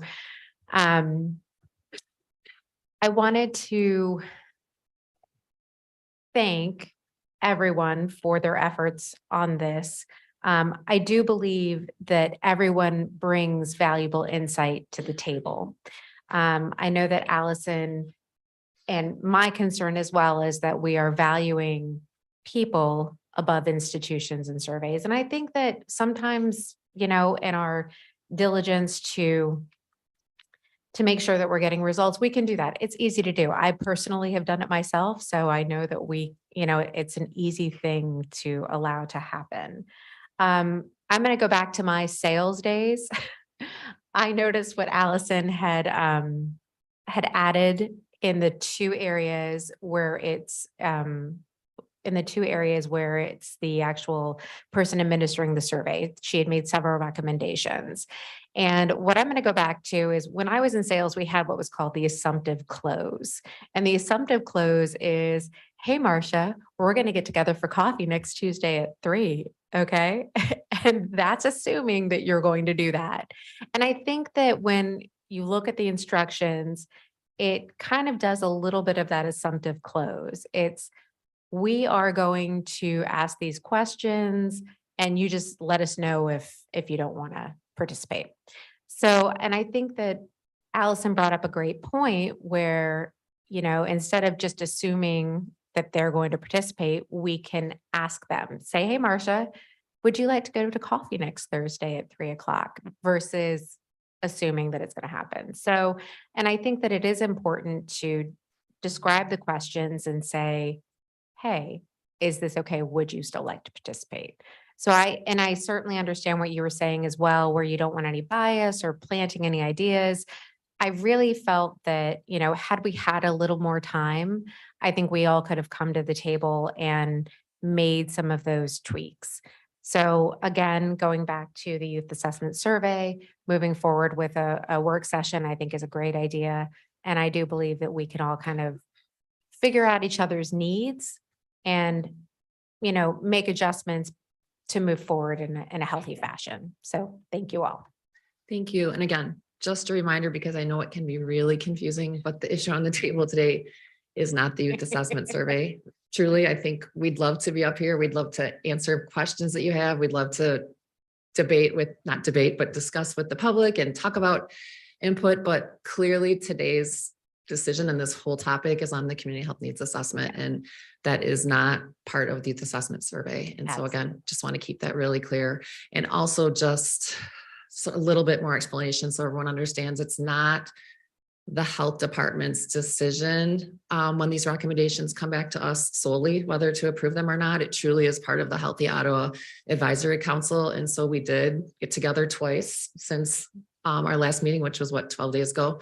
So we did get together twice with that group of people. And it was a unanimous decision to not include those pieces. And we're working with experts in a lot of health areas. And so I just want to make sure everyone understands that it's not something that the board or perhaps some of the board is recommending to us, and that the health department is simply saying, no, we're not going to do that. But it's our role in this partnership to work with those other funding partners to help us make those decisions. Commissioner Rhodey.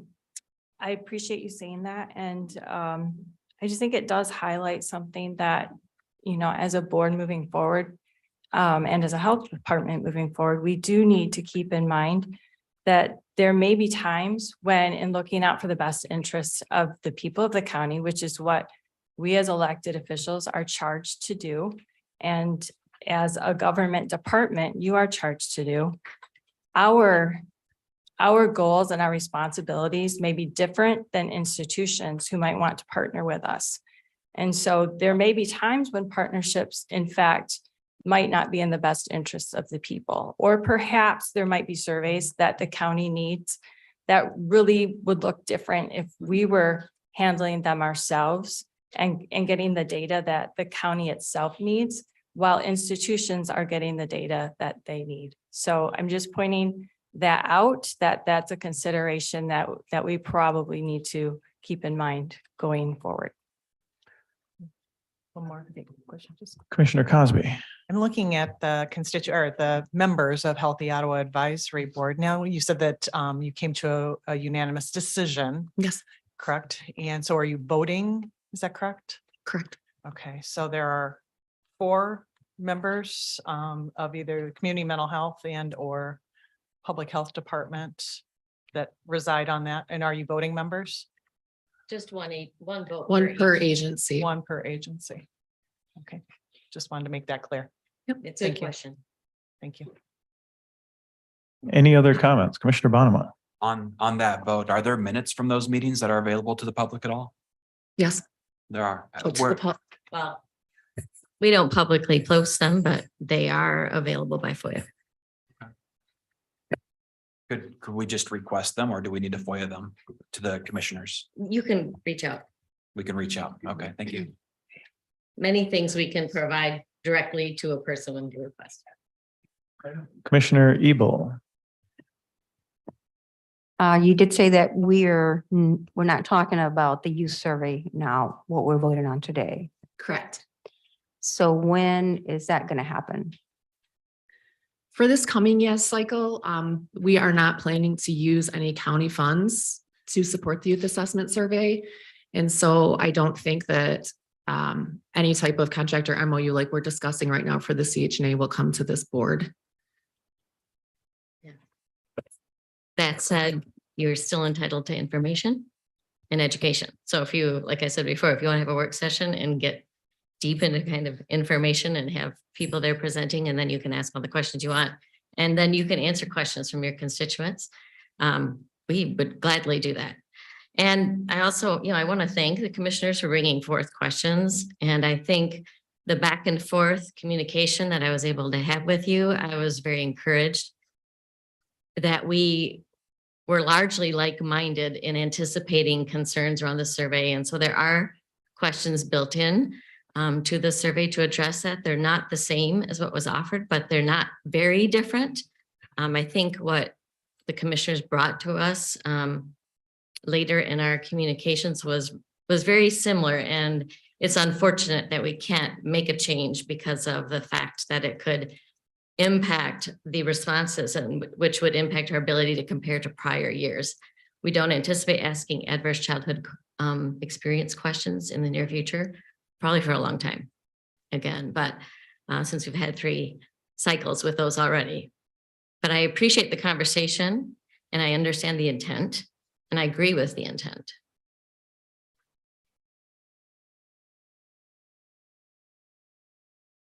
Mr. Chairman. Commissioner Bergman.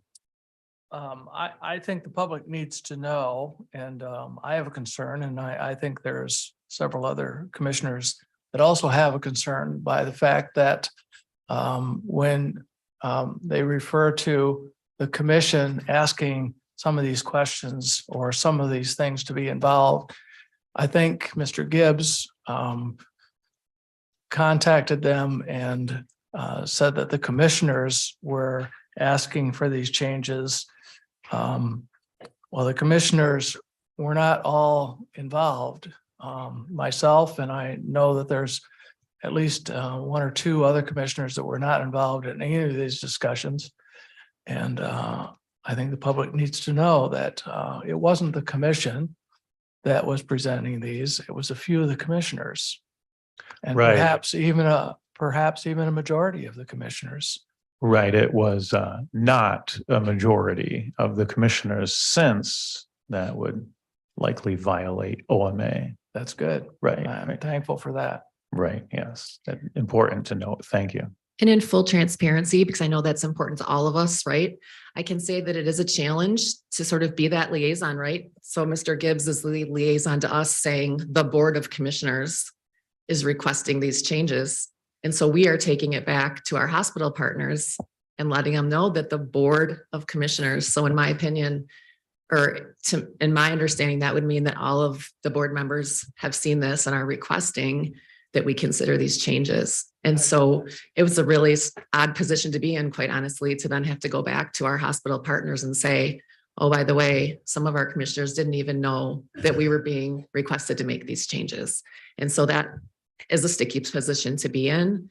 And I just want to make sure that everyone's aware of that, because again, in full transparency, if we're going back and talking to our financial partners, I want to make sure we're telling them the truth and the whole truth.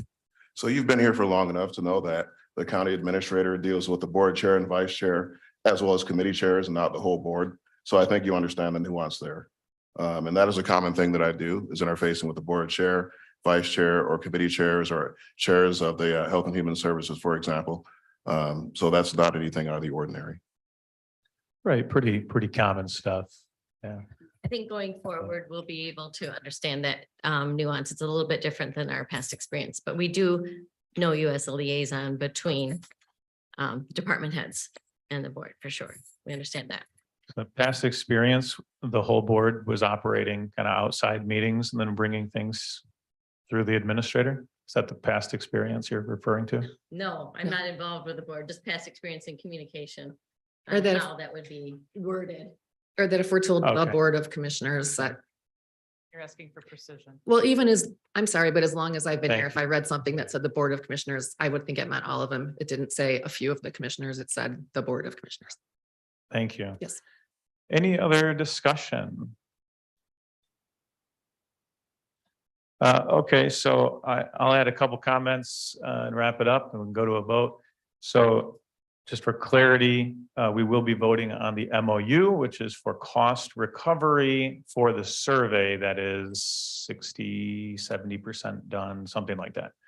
And so this will allow the county to receive the funds that have been committed prior to cover costs for the survey, which is 130,000 or so, right? Something like that.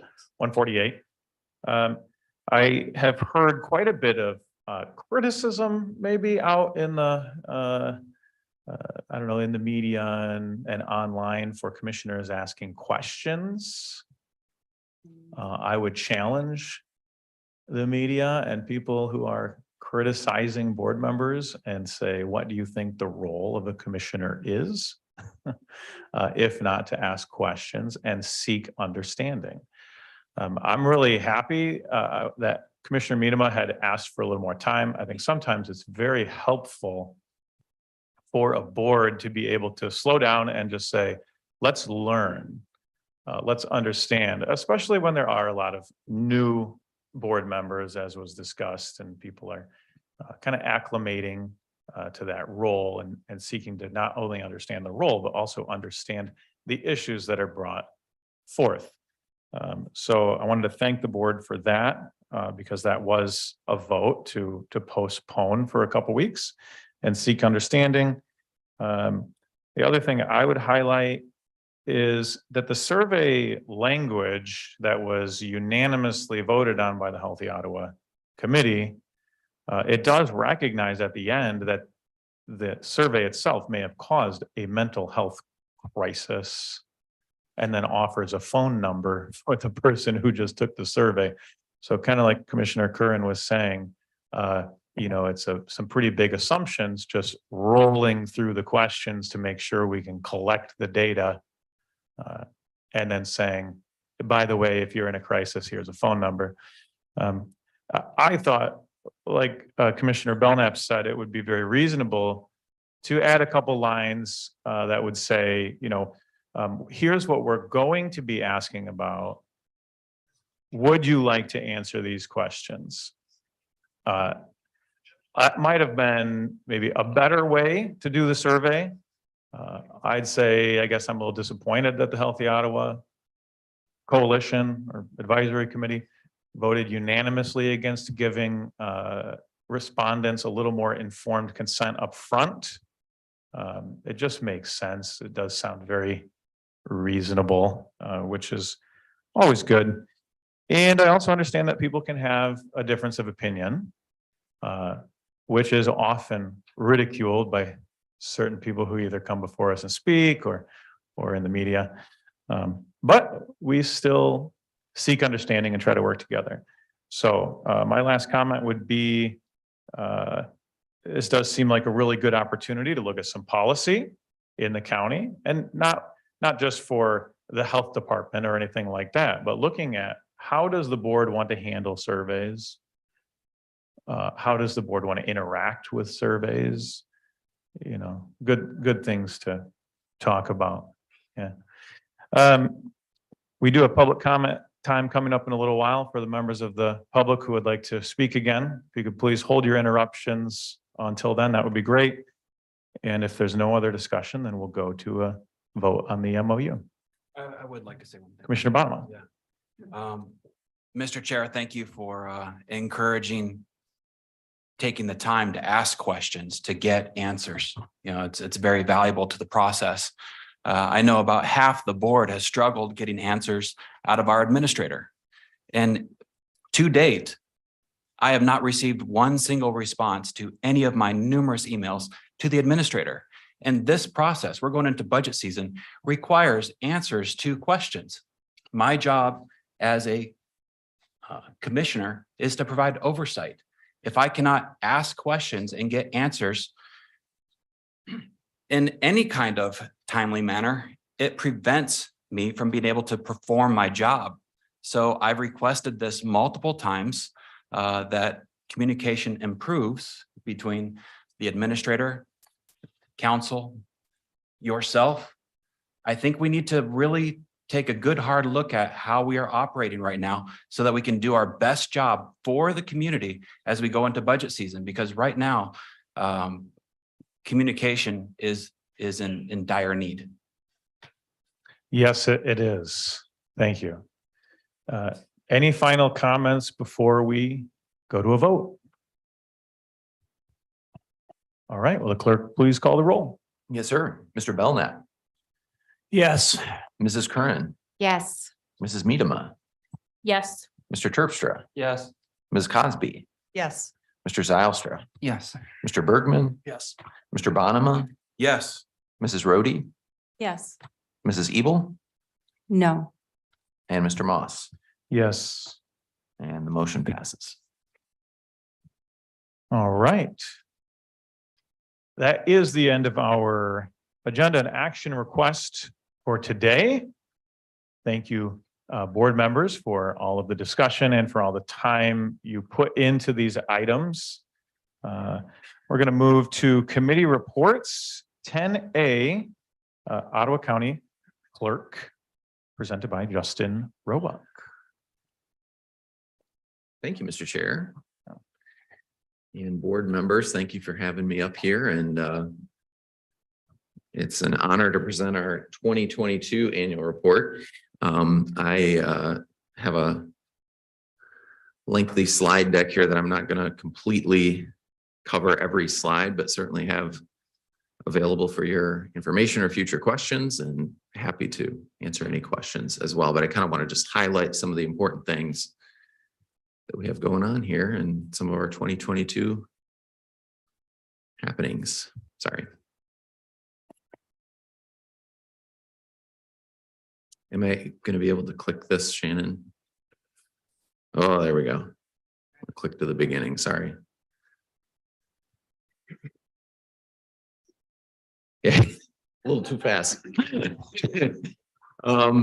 Again, thank you. Thank you for having me. I'm going to spare you that big, huge picture of me, but that was an introduction, just kind of highlighting some of the important things that we've had going on. And this is really a very important slide for us in terms of our mission, vision, and values as an organization. Why do we exist as an organization? We exist to help customers and encourage their trust in government. And this is really an important mission to our whole team. I'm thankful for Renee and Rachel, both our chief deputies here today, just to support this. We really try to filter every decision through that mission. It really matters. I think building those trust relationships with our customers helps encourage their trust overall in county government and what we do as an organization.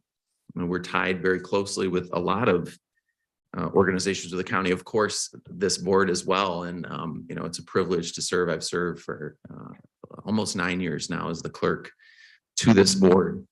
And I think, you know, trust and integrity matters so much to me. And I want to specifically address an issue that's come up recently. Corporation Counsel for the County of Ottawa on March 31st in public court made an accusation against me that I secretly altered documents that were passed by this board and that I violated the Open Meetings Act in doing so. And just want to address that publicly here and let you know, as your clerk, those allegations were patently and demonstrably false. Integrity matters a lot to us.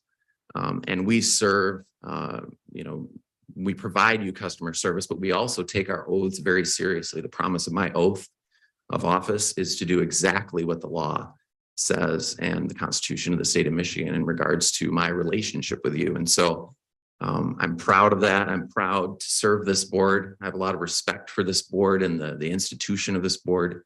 And I'm looking forward to working together with you in the future. And we will, at every cost, defend the integrity of our office. So thank you for allowing me the opportunity to say that.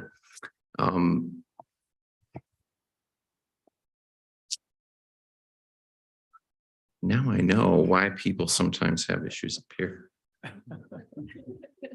I'm like, no, it's got to be the user error. Maybe it is user error. Can you advance, Shannon, for me? I'm sorry. I'll try now. Okay. That was an important point, so gave us time to think about that. Organizational chart. These are the 40 individuals that represent our office. We're very proud of that team. Goals accomplished. We did quite a few things in 2022. We rolled out a customer satisfaction survey just within our own department, really focusing on, you know, how people's experience was within our office. Tried to make it very accessible to people through QR code and email follow-ups and cards that they can fill out at the counter. That's definitely something that we take seriously, and that's we've gotten some really good and positive feedback. We've gotten some instructional feedback and had good conversations with people over that. Our community conversations, town halls, happened prior to the 2022 election cycle, and those were really helpful for us in terms of just having good open dialogue with people about the concerns they had or questions they had about the 2022 election. Campaign Finance Online. I know many of you are familiar in this room with Campaign Finance Online, and I think we had a successful ultimate rollout of that project. Definitely drilled down into the transparency aspect of making sure those records were easily available and no longer having to kind of go through the tedious process of FOIA and those kinds of things.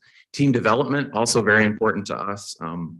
We worked through Patrick Lencioni's material this past year on the ideal team player and really just focusing on what are those things, those characteristics that make somebody a great team member. So those are some goals there. We are in the community. We've done a lot of different outreach activities as well. We want to make sure that we're providing that opportunity to our team and caring for the community in tangible ways. And I think those are very positive things for us. On the vital records side, and just a little snapshot, and this is actually the entire budget of the county clerk, which is vital records and our circuit court office. As you can see there, we have costs to the general fund, our total income, and then the total general fund cost. Birth records. We had 2,095 babies born here, which is just a little bit of a downturn from the previous couple of years. And we issued a whole lot of copies of birth records. That's one of the things our vital records team does every day. Popular slide here. These are the top baby names for 2022. Everything old is new again. There's some good names there. A total of 2,122 deaths processed in the county. A whole lot of copies of death certificates. You see that high rate of death certificates issued, and that's generally because a lot of families have a lot of places those certificates need to go, so they're ordering multiple copies of that. Notaries public, our office is responsible for taking notary oaths and filing those for every notary public who is in Ottawa County. We issued about 500 of those, and your business licenses as well. So a little over 700 business registrations processed last year. And just kind of a snapshot of the records ordered and how they were ordered, basically. And we've increased online processes quite a bit over the past few years, which I think is a helpful convenience for a lot of folks. A couple of things we really do have to do in person. Those two things right now are business registration as well as notary public applications. So those still have to be present online when you're applying. Concealed pistol licenses, this is a big piece of our vital records operation. A little over 22,000 of those processed online and the renewal section of that. And we also had 1,300 new applications as well. So it's a pretty robust activity. That's just kind of a breakdown of our month-to-month process of new and renewal CPLs. Honor rewards is something that we are particularly proud of in our team. We really love the idea of honoring our veterans with a completely free ID card. So this process is pretty simple. Veteran comes in, they can record their military discharge papers with our office, and then we can provide them permanent storage of that record in case they ever need it or their family needs it, but also an ID card with for them to use with a lot of participating businesses around the county. So almost 400 businesses participating in some sort of discount, any kind of discount that a business would like to give to a veteran. And that's really a cool thing. And we definitely were in the community quite a bit on Veterans Day. We've been asked to give presentations on the honor rewards process and talk to our veterans. And that's probably one of my favorite things to be able to do. This is just a kind of a quick breakdown of some of the trends over time in terms of our marriage license process, business registration, notary applications. You can see a fairly consistent number there, but we like to break that down year over year and just get an idea of where those trends are. My apologies if I'm flipping through these fast, but trying to respect everyone's time too. On the Register of Deeds side, total revenue in the Register of Deeds office last year, a little over 3 million. Our expenditures, almost 800,000. So we've got about 2.2 million in revenue that we bring to the county through the Register of Deeds office. This is a breakdown of how our funds are receipted. The majority there that you can see obviously is state transfer tax that we basically pass on to the state of Michigan when people go through the sale of a property, but the county also gets a good chunk of that transfer tax. As well as recording fees, just kind of the breakdown there of how we receipt in that money. A few years ago, we developed a free online search with the county's website provider, WebTex, and they basically offer the ability for anybody to just go online and search their property record. And I would actually recommend it. It's a good way to keep up on what is happening in your property. But you can also view and purchase documents online. The statute requires us to charge when someone actually views a record. We have to charge $1 per page.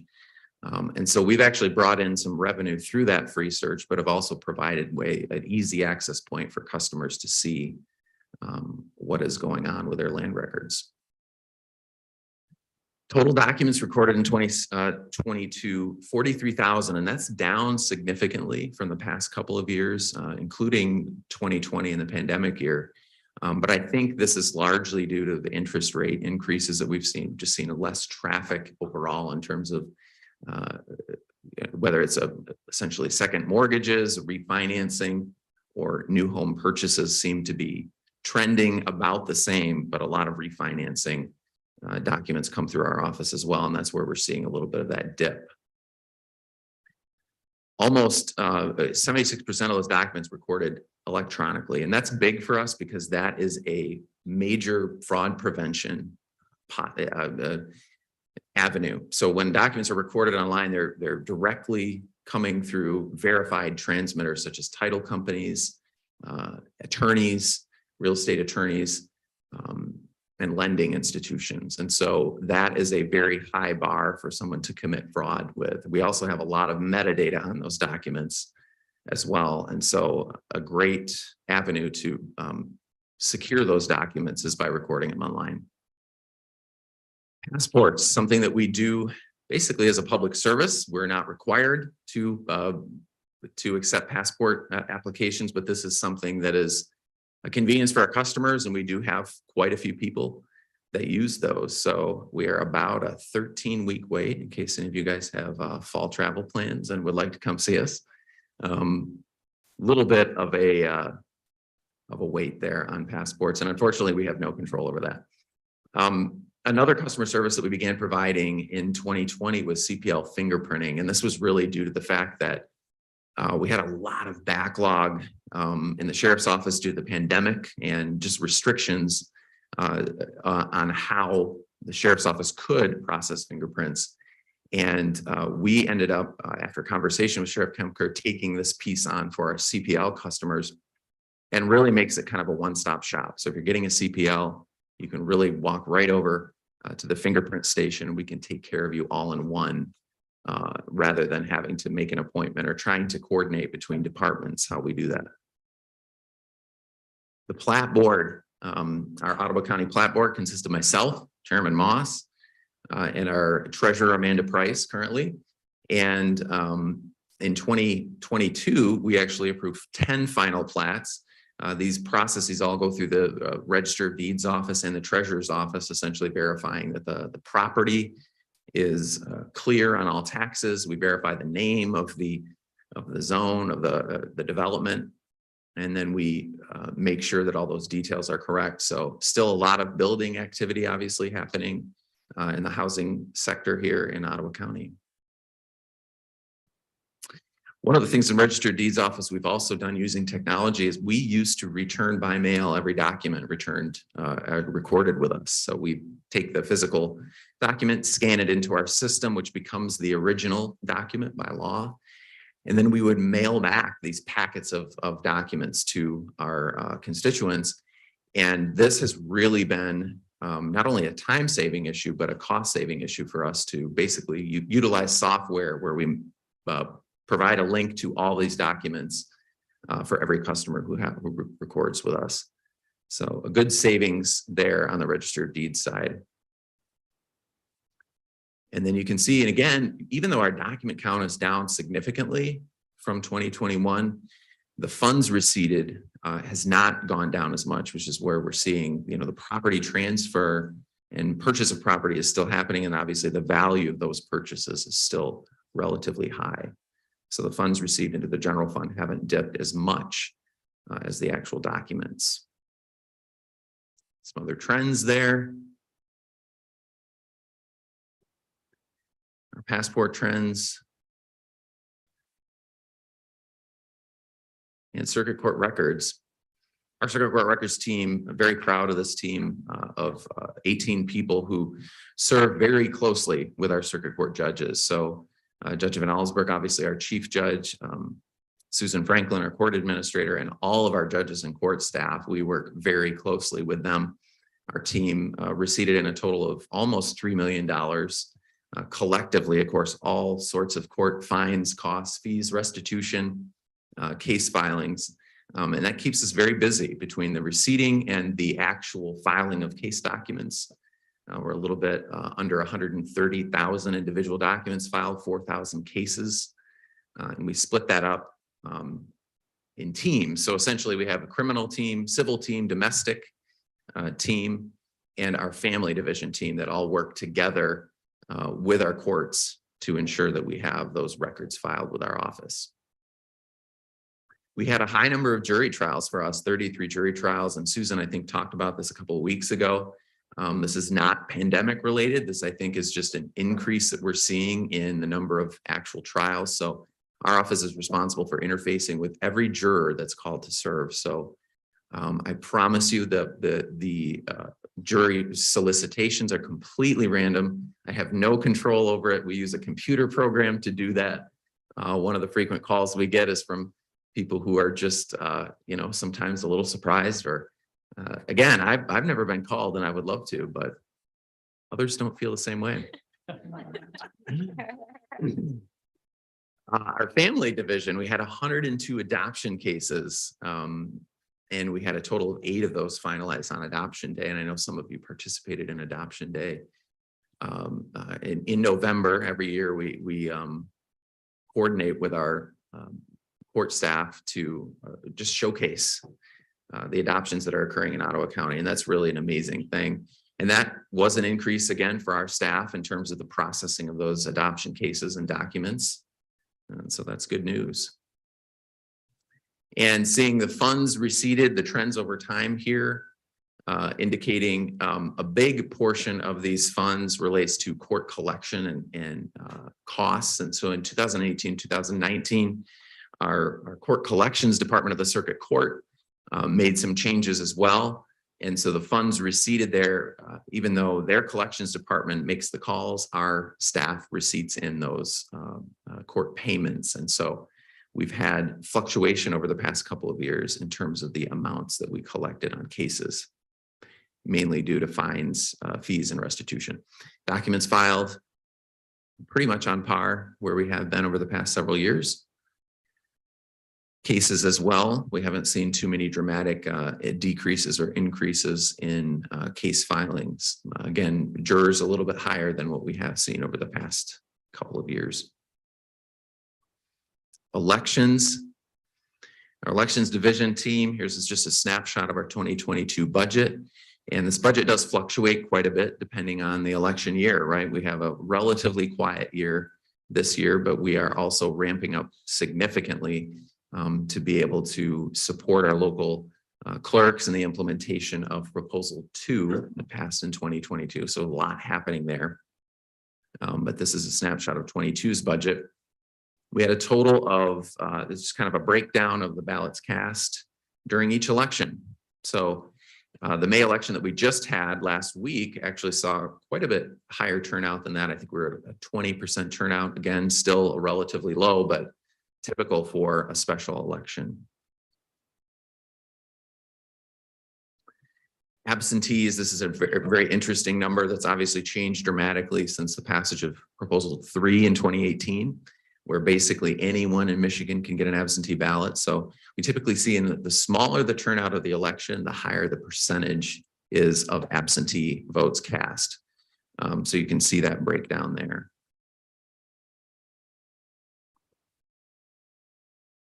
Same day registrations we processed for each election. Again, a new change in our process. We've had quite a few significant changes to our election law, and one of our responsibilities is to ensure that our local clerks and our election workers are trained in the right procedures to ensure integrity in that process and make sure that we're following the law. And again, just a snapshot of our community conversations events. Those were really well-attended events, had a lot of great dialogue with people in the community about our elections. And I think it's really important that we do sit down and have those conversations together. And we obviously need to be held accountable. We want to provide full transparency in our processes, and those town halls were a great way for us to kind of showcase some of that stuff. Our elections team has done a lot in the community. They continue to do that. Very proud of this team and how they want to make sure that our office and our process is accessible to the voters. Social media is one of the ways we do this. Our step into elections, it was kind of the campaign or the theme that we had going into the general election cycle last year. A little over 250,000 hits on social media just with that step into elections campaign. And again, online campaign finance, that was a big change for our team this year. Positive change, I think, for the community and the transparency that we're able to showcase there. We're very glad that we had the opportunity to do that. Some of our trends, registered voters over time, you can obviously see that reflecting the growth in the county, just even over the past 6 or 7 years. And absentee voter turnout, obviously a huge impact due to Proposal 18.3, which changed our absentee voting laws as well. So something we continue to deal with.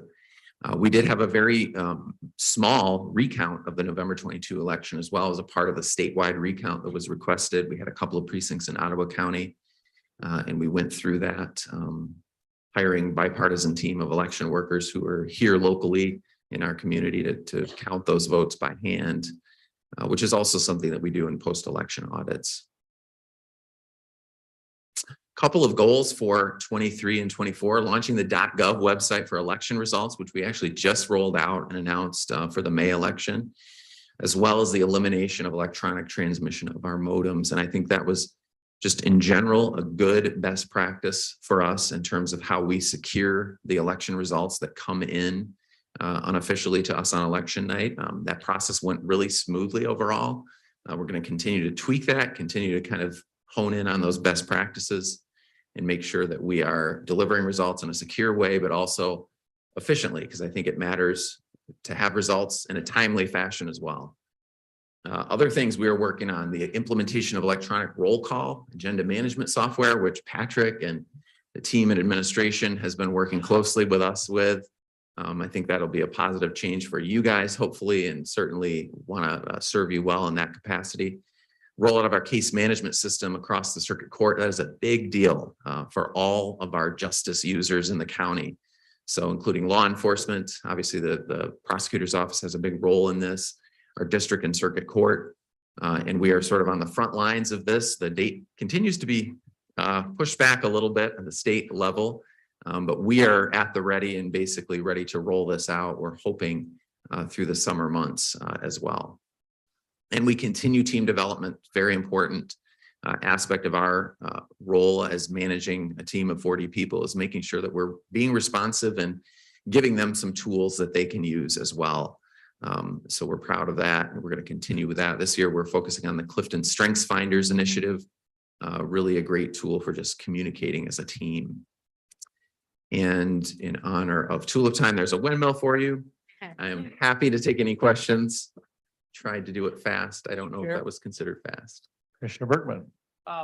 So in 2024, I believe, we're going to a 9-day voting process. Correct. How will that be funded and how do you see that happening? Yeah, that's a great question, Commissioner. So Proposal 22-2 did implement and put essentially in our state constitution 9 mandatory days of early voting. And it does put the burden of the onus of that early voting piece on our local units of government. So across Michigan, municipal governments, city and townships are responsible for that early voting piece.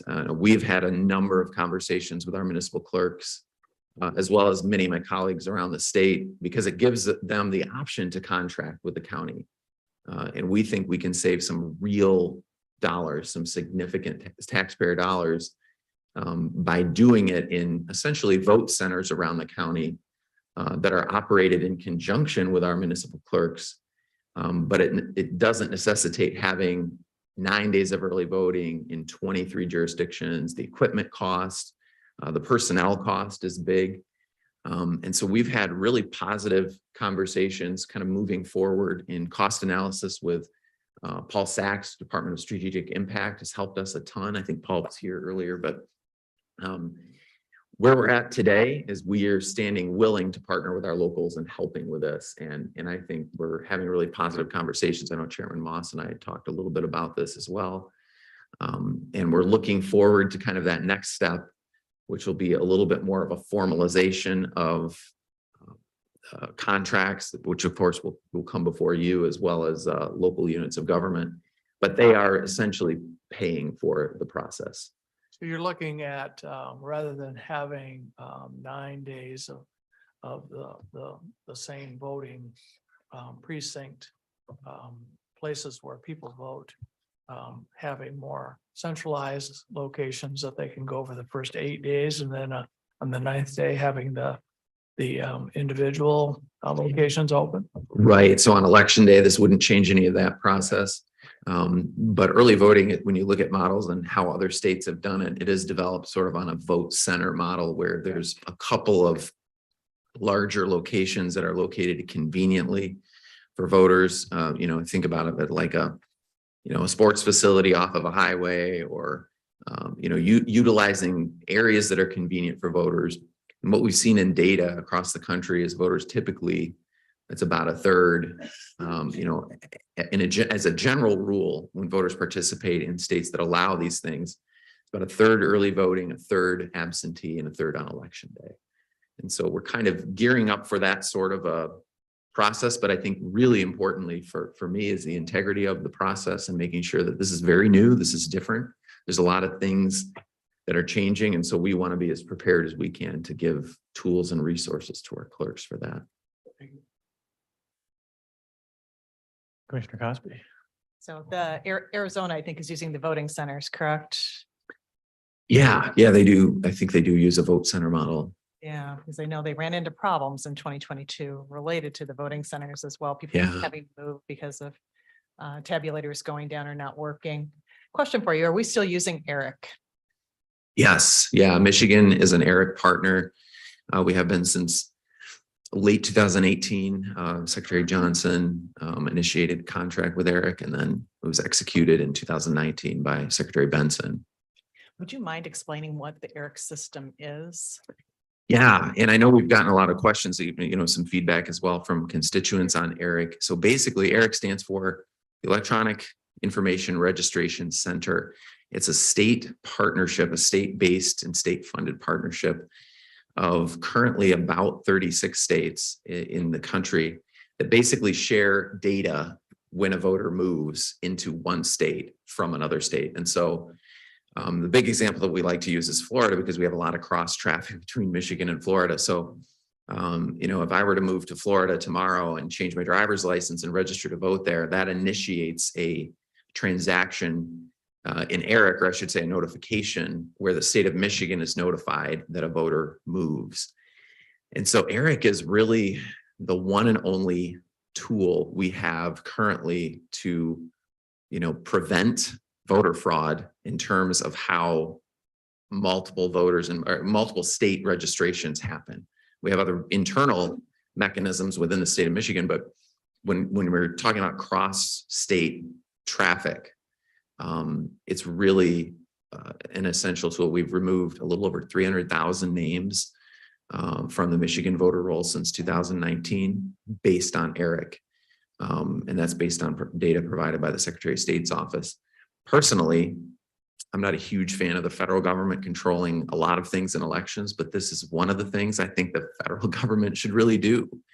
Our government, that's kind of an essential function, really, when you think about it.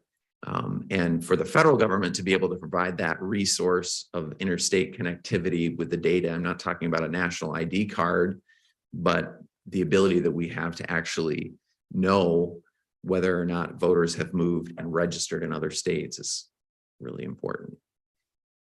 Sometimes I think we do things for efficiency purposes, but also you're saying 2019, Secretary Benson said that she was able to remove 300,000 voters using- Since 2019. Since 2019, So because in collective. 2018, according to Ruth Johnson, she placed back on 800,000 voters onto the qualified voter file. I spoke to her about a year ago, actually, and that was her calculation.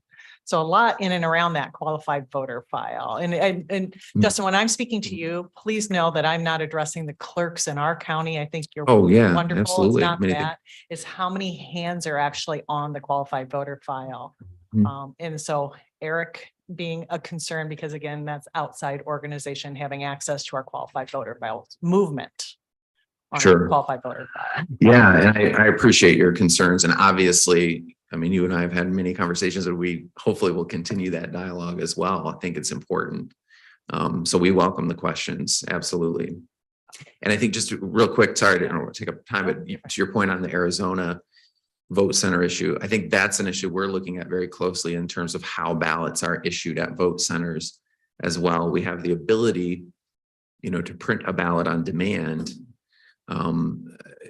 which is certainly, we use paper ballots across the board, but printing a ballot on demand is what is used in Arizona's model.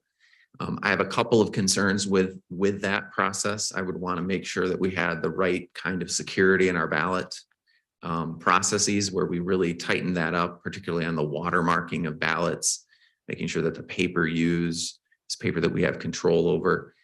But also, frankly, equipment, is equipment, and sometimes equipment can fail. And so I think it would be very critical for us to physically have secured paper ballots on hand in every vote center so that we aren't solely dependent on something like a print on demand system. Now, I think as close to local as we can keep our elections is very important. Do you have any concerns regarding AI and our voting processes and how they might impact elections in our electronic voting machines? That's an interesting question that I haven't given a whole lot of thought to. We obviously have pretty strict protocols around our physical tabulators. So I guess you'd have to elaborate a little bit more on how AI affects tabulators. It's just a lot of concern as far as AI's development, the rapidness of AI's development, and actually what it can impact. And the voting machines are definitely one of those foundational pieces that we need to be protective of. Absolutely. So, yeah. I'm a strong believer of security in our process surrounding the programming of equipment in our voting machines. One of the ways that we did that was obviously removing that electronic piece. And I know you and I have had discussions about that as well. I'm also a very strong believer in using voting equipment. Voting equipment is secure, it's accurate, it's verified, at multiple stages and multiple steps. And I've seen enough to know personally, as I've hand counted ballots, that human error comes into the process and can play a big role. So I'm a very big proponent of voting machines, but also the protection of those, we have to take a serious look at. I just wondered if your industry was looking into it at all. So anyway, sorry for taking up so much time. Thank you, Okay, Justin. Commissioner Miedema, that's why we're here. First, Justin, thank you for the written report and being here for the verbal report. Also want to thank you for your vision. I appreciated how you had put in your vision, putting the people first, and then you had put continued learning, and then you followed with creating a positive environment for coworkers. So I just want to tell you, I appreciate that, as well as your communication by emails or in person. I'll start with my first question is, since we're on proposal 2 at the moment, do you feel currently that you have enough staff or enough time devoted to be able to help the municipal county clerks, or I should say township clerks and city council, to provide answers to all the questions they have, or time spent helping them? Is that something that you've had to go through? I appreciate that question, Commissioner, and I think it's really important. We've done a couple of different analyses within our department of what exactly, it will take, and even outside the potential for contracting with locals, right, which is something they're technically responsible for providing for financially. What is it that we need? Because the training component falls on us. That is our responsibility. And as well as the support, and what we've seen, as these new initiatives have come on is the response time of support from the state level is challenging sometimes. We need to make sure that we're there to support our local clerks, because ultimately, you know, they're our direct line of contact. As Commissioner Cosby pointed out, elections are, it's extremely important that we keep our decentralized process, but we have to support those clerks as they support voters. So a short answer to that question is we do have a couple of, you know, requests that we are planning to bring to the board that we'll look at, and be happy to talk to anybody more specifically about this as well. We'll be looking at how we adjust our team to make sure that we are prepared. And the biggest concern that I have is making sure that we have all the resources and tools available to ensure the integrity and the accuracy of the election. We're also continuing to promote state funding for a lot of these initiatives. I mean, this is certainly something that the voters of our state chose, that the current leadership of our state legislature has been in favor of, and we'd like to see, you know, some action on their part to ensure that they're providing that funding. Thank you for that. So my other questions are not related to the Second Amendment. Kind of going back to some items in the report. I wondered for the honor rewards, how does a veteran become aware of the honor rewards? And then also, how does a veteran know what businesses participate? Yeah, that's a great question. So we've done a lot of outreach in the past, and we try to do as much of that as we can to just spread the word about the process. We've done, you know, a Chamber of Commerce newsletter type submissions. You know, it's certainly been in the Administrator's Digest in the past, those kinds of just getting that word out. And how a veteran knows. So we have the list of businesses participating on our website. We also, you know, a lot of the veterans who are participating in this program are also not necessarily of the generation that is familiar with technology and using the website. So we offer to print them, you know, an actual copy of the list. And there's so many different businesses, you know, everything from Costco to a blow dry bar. Apparently that's something with hair, but you can get a discount on that.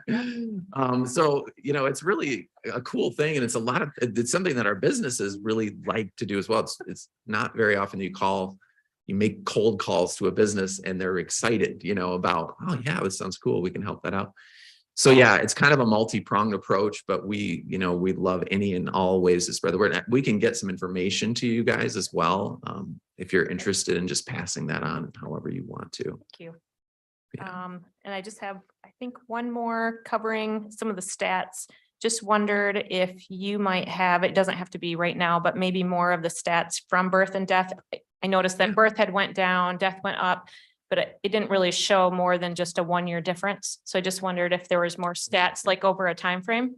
And then the same thing with adoption. I noticed it was up, but I just wondered if it was making up for a decrease over a couple of years, or if there was, anyway, that was just a couple questions I had wondered.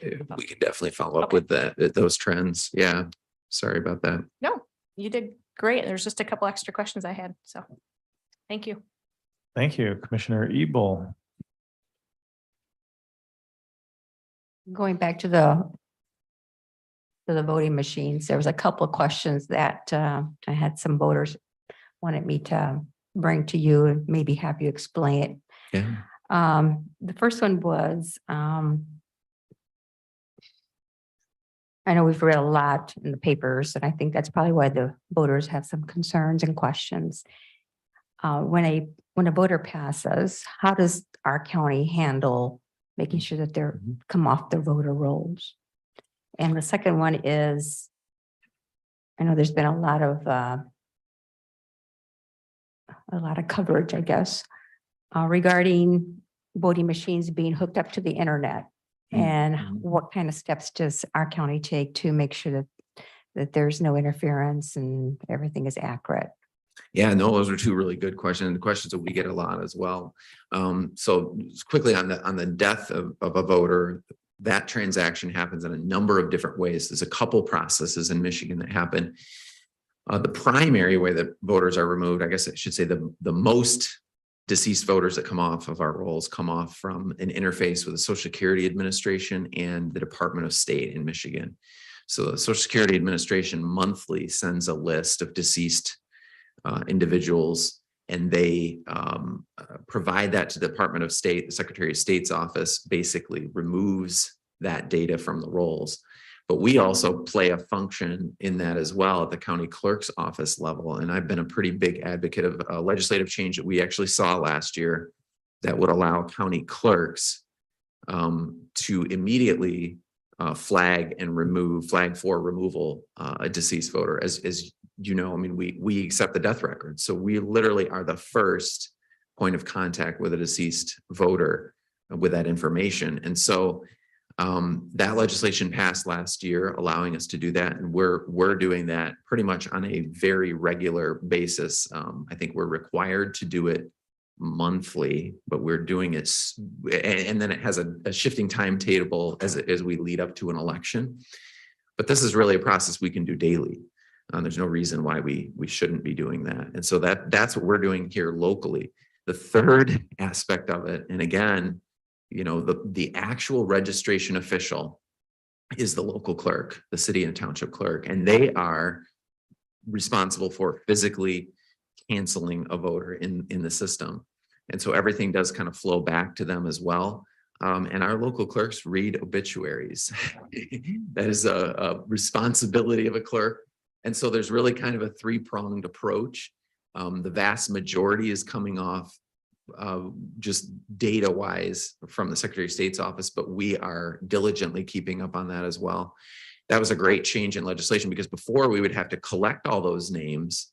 And then the statute said we have to snail mail a list of those names to the clerks in the communities where those voters were deceased, where they lived. We emailed them for years. So that helped time wise, but now that we're able to actually flag them and have the authority to do that, that's been helping. The second question, I apologize, the connectivity to the internet. So the only time we ever had an outside connection in our voting machines was at that moment of closing the polls where electronic results got transmitted, the unofficial results, basically in a one-way encrypted connection to a designated off-network computer within our office where it transmitted on unofficial election results. So, I mean, we've done that for about a decade or more, actually a little bit more in Ottawa County. And various counties around the state and the country have done that. It has been my goal for the past couple of years to move off of that system. And it really is a national best practice to move off of that system as well. And so we're really happy that we were able to do that in this cycle, and we're obviously going to continue that. So there is never any connectivity to the internet with our voting machines, particularly with the programming end of the voting machine. So our programming is done on a kiosk, separate computer that is never connected to the internet. It's done in an environment that has 24-hour video surveillance, key card only access that only a few people have within our office. We have a lot of controls and audit logs within the system so we can say who logged in, what time they did it, what they did when they were in the system. So we have a very auditable process for the programming, the testing of voting machines, and they are not connected in any way electronically. Commissioner Cosby.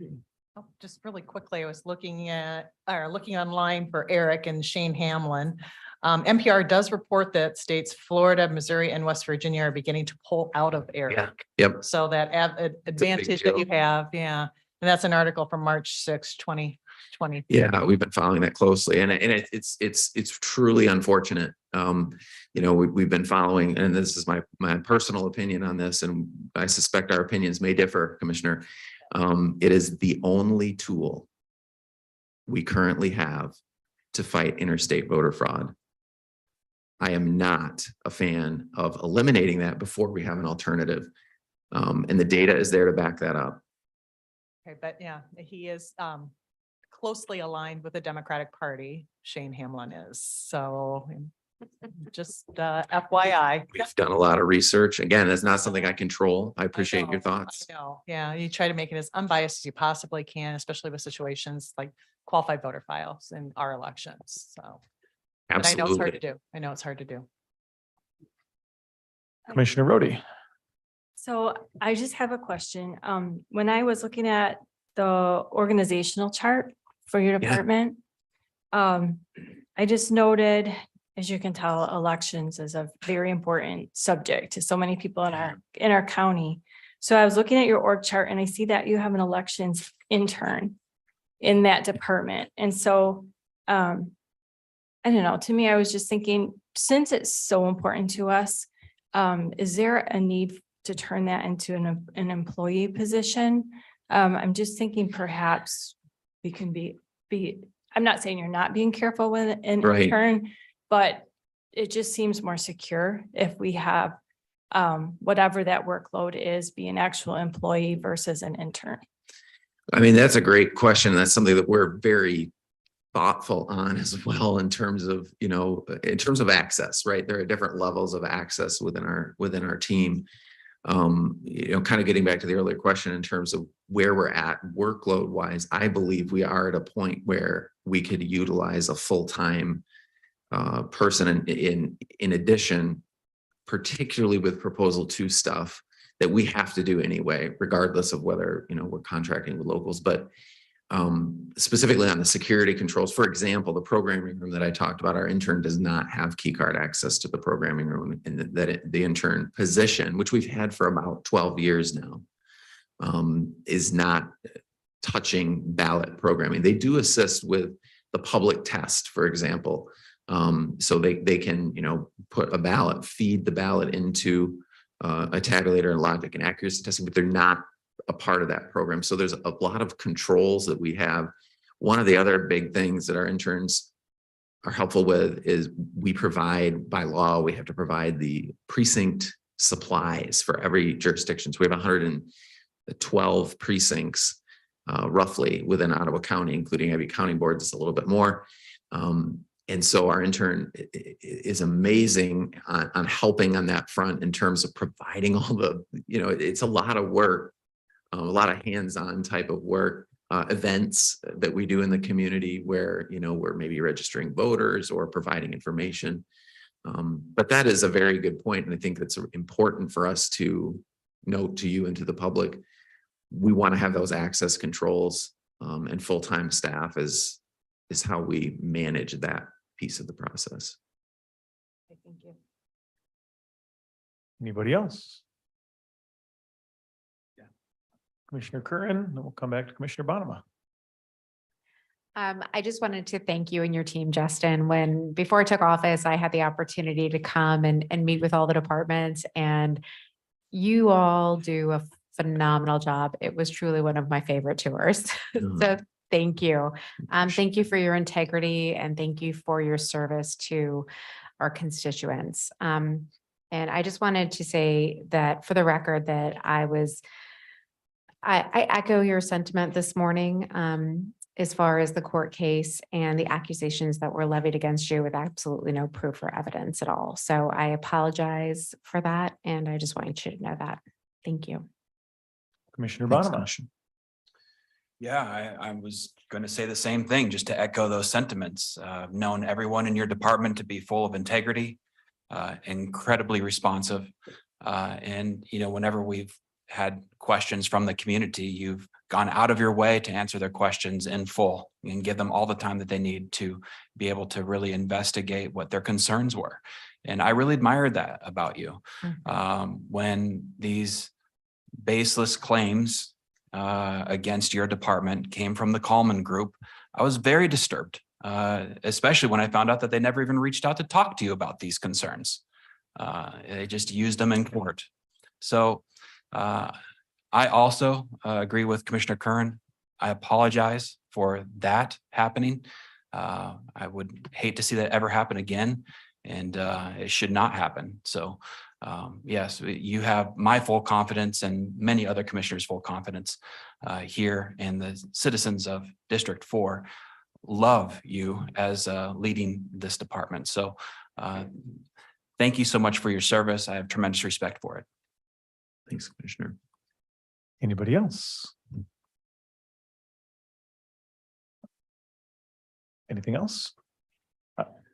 Just, I wanted, because I did I think I text messaged you when that information came out. I heard that closing, Sarah, the question, I think, from the judge to Common Group, and I did not hear that as an accusation against you, Justin. I didn't hear it that way. They weren't willing to speculate, I thought is what I remember. It's been a couple months ago, but. Be happy to provide you the court transcripts, Commissioner. I have a couple things. I really like how you're moving to online services and you've done a lot of that in your department. I think that's wise and, good use of county resources and efficient for the taxpayer. So that was really great to see. I learned about land surveying, which the word I saw was remonumentation. Remonumentation. That was good. So I got to learn that. I had a question on the permanent storage of veterans' credentials. Am I saying that right? The veterans' discharge papers? Yeah, the military discharge papers. Yeah. So do other counties do that? Yeah, so that's actually something that under Michigan law since the Civil War, county clerks have been responsible, and it's an optional thing. So it's not required of the veteran, but basically when we had people returning from the Civil War, those discharge papers basically were an access point to the benefits of veterans, and they still are. So veteran benefits, veteran services, burial benefits, those kinds of things. And so you're requested when you leave the military to file it in the county where you reside. Obviously, the VA has come a long way since 1865, and they also have online ability to request the discharge papers, but it's nice to be able to have it within your community at easy access. It's a free service as well across the state. But that's something we've done for a little while now. That's pretty cool. My last comment would just be, wanted to say thanks to a former employee, Katie Sims. I know she's moved, but I had several interactions with her, and she was excellent in her customer service. So I just wanted to mention that. Appreciate that. Thank you. All right. Thanks for coming. Thank you, guys. Yeah, thanks for having sharing. me. Appreciate it. All right, we will move to 10B, Ottawa County 20th Circuit Court presentation by Heath White.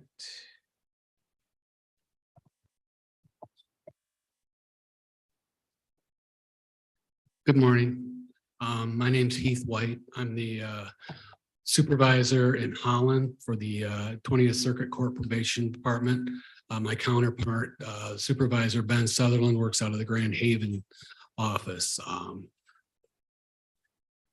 We have 3 offices here in Ottawa County. We have one down on James Street, which is where I work. Excuse me. Then we have one up in Grand Haven at the courthouse. Then the 3rd office is at the 58th District Court over in Hudsonville. We currently have about 22 employees working for the department. As I haven't stated, I work for the Department of Corrections, and we represent the 20th Circuit Court. We currently supervise approximately 600 offenders here in Ottawa County. About 200 of those are on parole. We also, one of our main purposes for the court is to provide pre-sentence investigation reports. It's one of the most important documents we provide. What that is an investigation that we sit down with the offender after they've been either pled guilty or were found guilty by a court, by a jury. We sit with them, go over the background, their history. We look over their criminal record, and then we provide information to the court regarding sentencing. And in there we use what's called the sentencing guidelines. It's a formula that's used that we go and answer how many questions like, how many past felonies have you had? How many were high severity, low severity? How many misdemeanors? Also offense variables are in there with regards to the nature of the offense, were there victims, were people hurt, injured, or killed? And this will generate is a scoring guideline that will go to the court, and then we'll make our recommendation based on what's in those guidelines, whether it's 6 months up to life in prison, depending on the nature of the charge. Some of the tools we use for the state of Michigan is we utilize community service. We partner with various local agencies and churches. Offenders can go to it like 70 times 7. They all go to and assist with whatever event they may have. We also go through the Ottawa County Community of Corrections. They'll help pick up trash along the highways, and you'll see them occasionally working to pick up garbage. We also use supervision techniques such as tether and alcohol monitoring, which we use as a sobriety and/or scram bracelet device. This is a device that goes on the ankle that can determine whether alcohol has been consumed. Sobriety is more like what you see when they blow into a tube. There's a camera there. They have to identify themselves. But we typically use a scram device more often than sobriety. We also use a tether system, which is that monitors their comings and going. It's basically like we use for our sex offenders, a GPS position. We can see where they are at any time of the day, any hour of the day.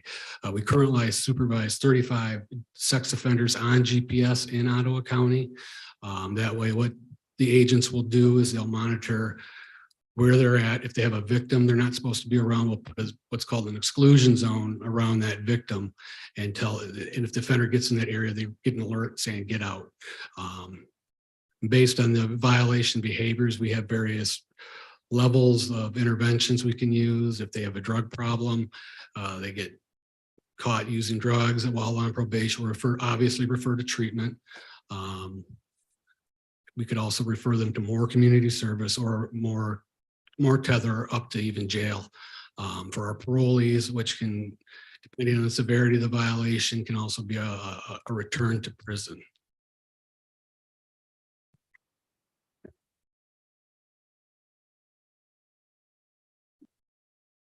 Last year, I don't know if I went over this, we completed 580 PSI reports for the county.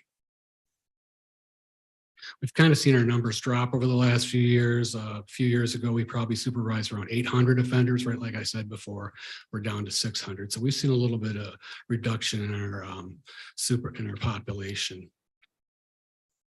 We're seeing one of the main areas of concern we see now is meth use. If you look at the chart, that's our number one area of concern for positive drug tests is methamphetamine.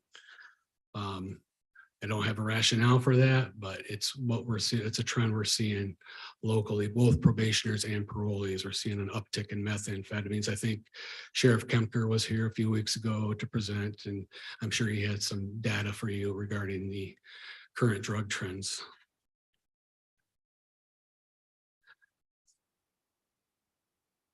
Last year, we completed 7,353 hours of community service in 2022. Just in fee collections, we've collected 75% of our fees, but I don't like to take a lot of credit for that. I'd like to give that credit to the court clerks. They're very, very, very thorough in what they do, which is good for us because it takes us time from having to present violations. The clerks themselves will initiate violations for non-payment of restitution or court costs. So that's a really nice thing for us here in Ottawa County. I've worked in Detroit, Grand Rapids, and we've never had that like what we have in here in Ottawa County. Ottawa County is a great place to live, great place to work. We have incredible partnerships with local law enforcement. One of our areas we've been trying to work on is getting illegal guns off the street. We will work with local law enforcement. I think one of our main targets are offenders who have paroled out for past violations of past firearms charges. And I think we've taken on 20 some guns off the street since since Christmas. So we'll go into the homes and search with local law enforcement, and we found several people who should not be in possession of firearms.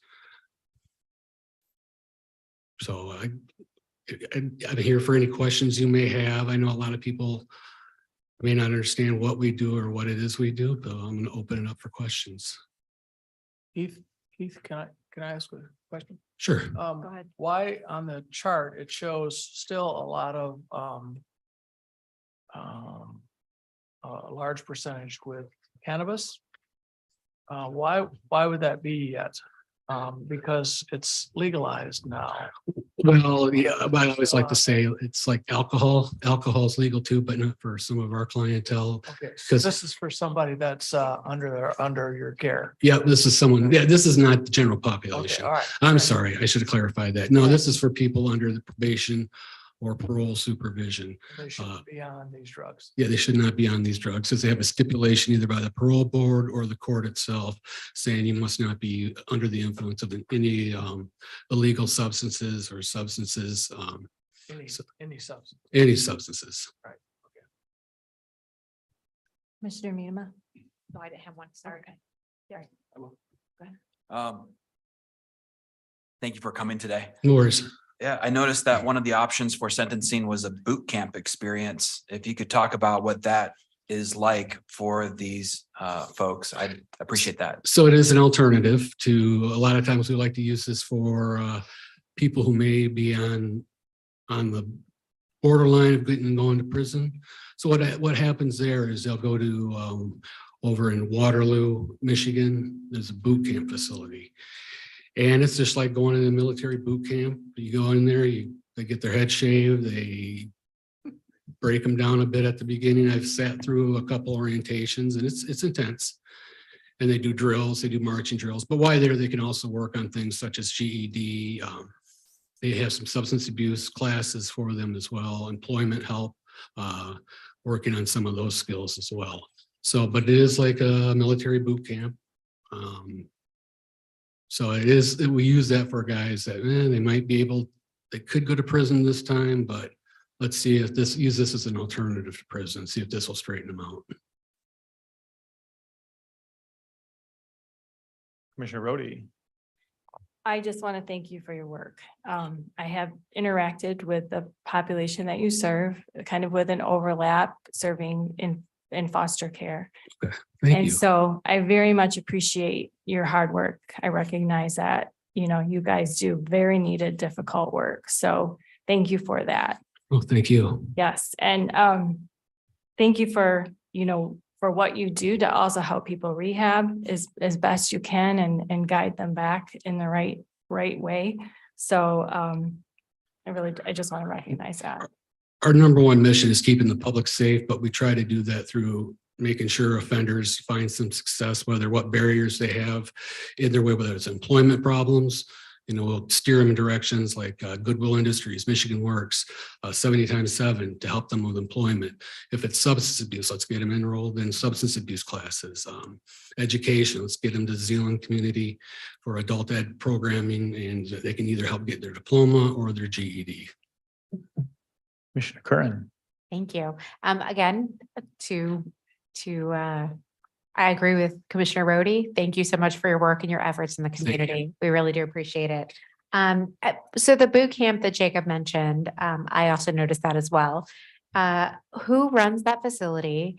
And on average, how many folks go through it a year? And then what is the recidivism rate of those individuals who go through the program?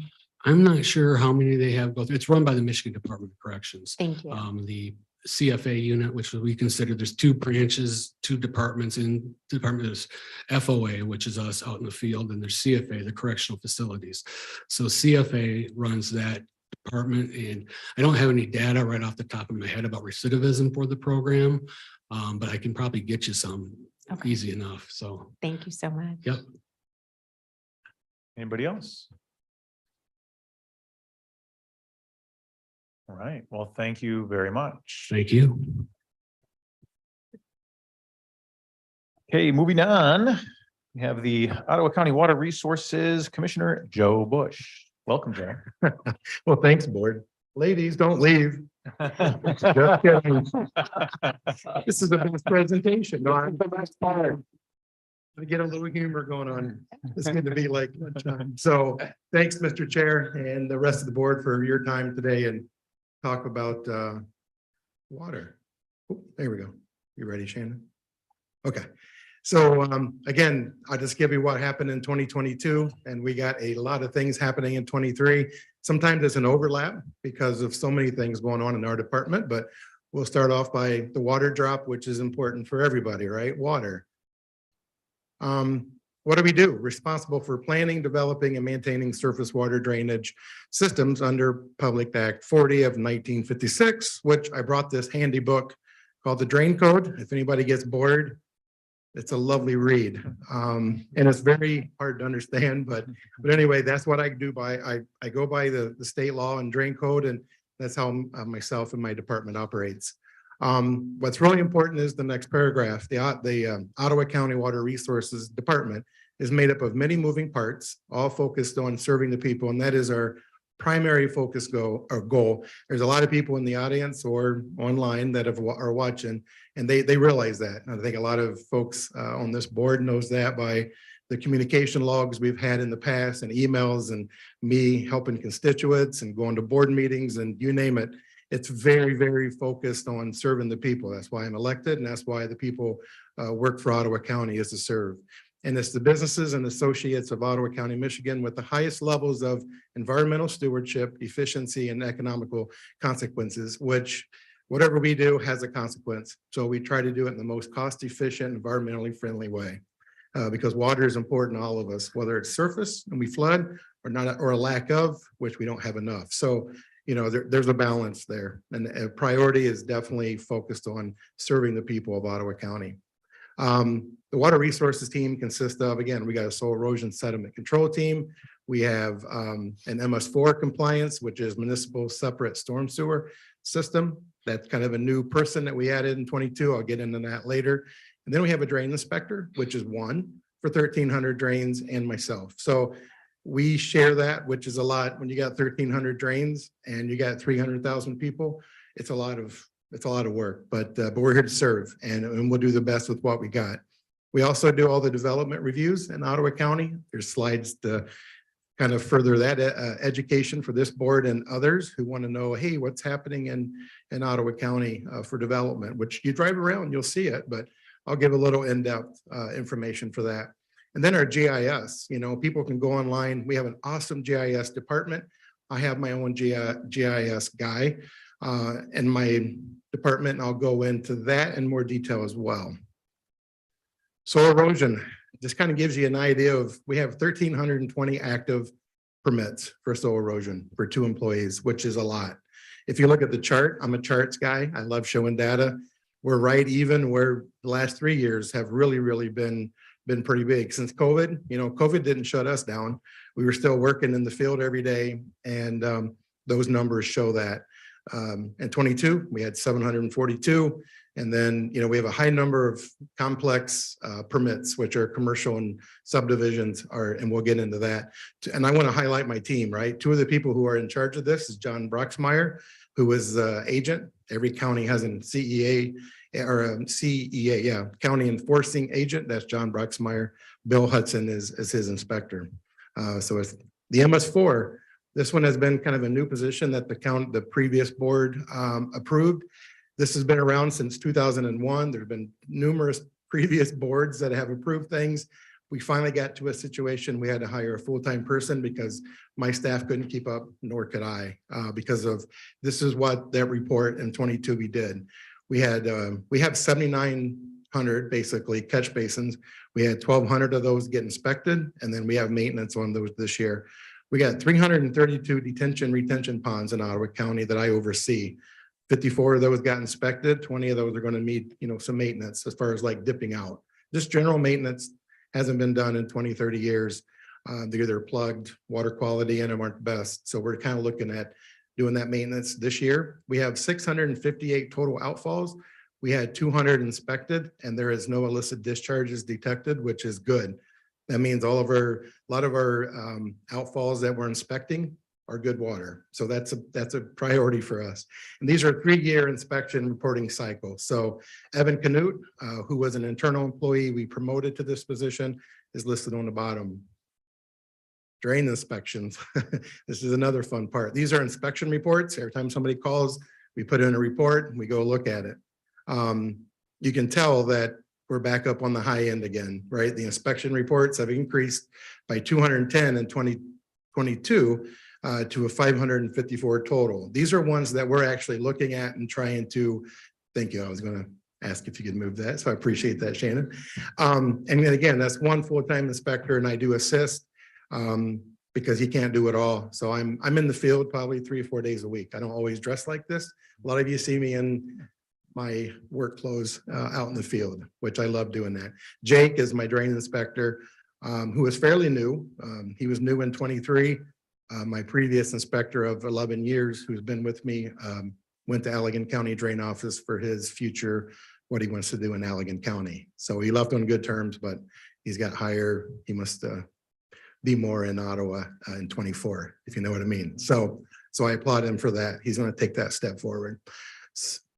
We'll get in the drain maintenance. So this kind of gives an idea of numbers. Again, we basically did almost 38 miles of drain clean out in 2022. We also took over 40 miles of new drain installed. So it's either petitioned orphan drains, which are not under my jurisdiction, or new subdivisions and miles of new infrastructure has came under our department based on the growth in Ottawa County. So that goes in miles of what we can do. So, and to get to the drain maintenance, the expense in thousands, you could tell COVID had an impact. And then because we had with high waters and the COVID in 2020, it drove those numbers up. We didn't get to a lot of that till 21 because everybody was closed. Contractors were having issue getting employees.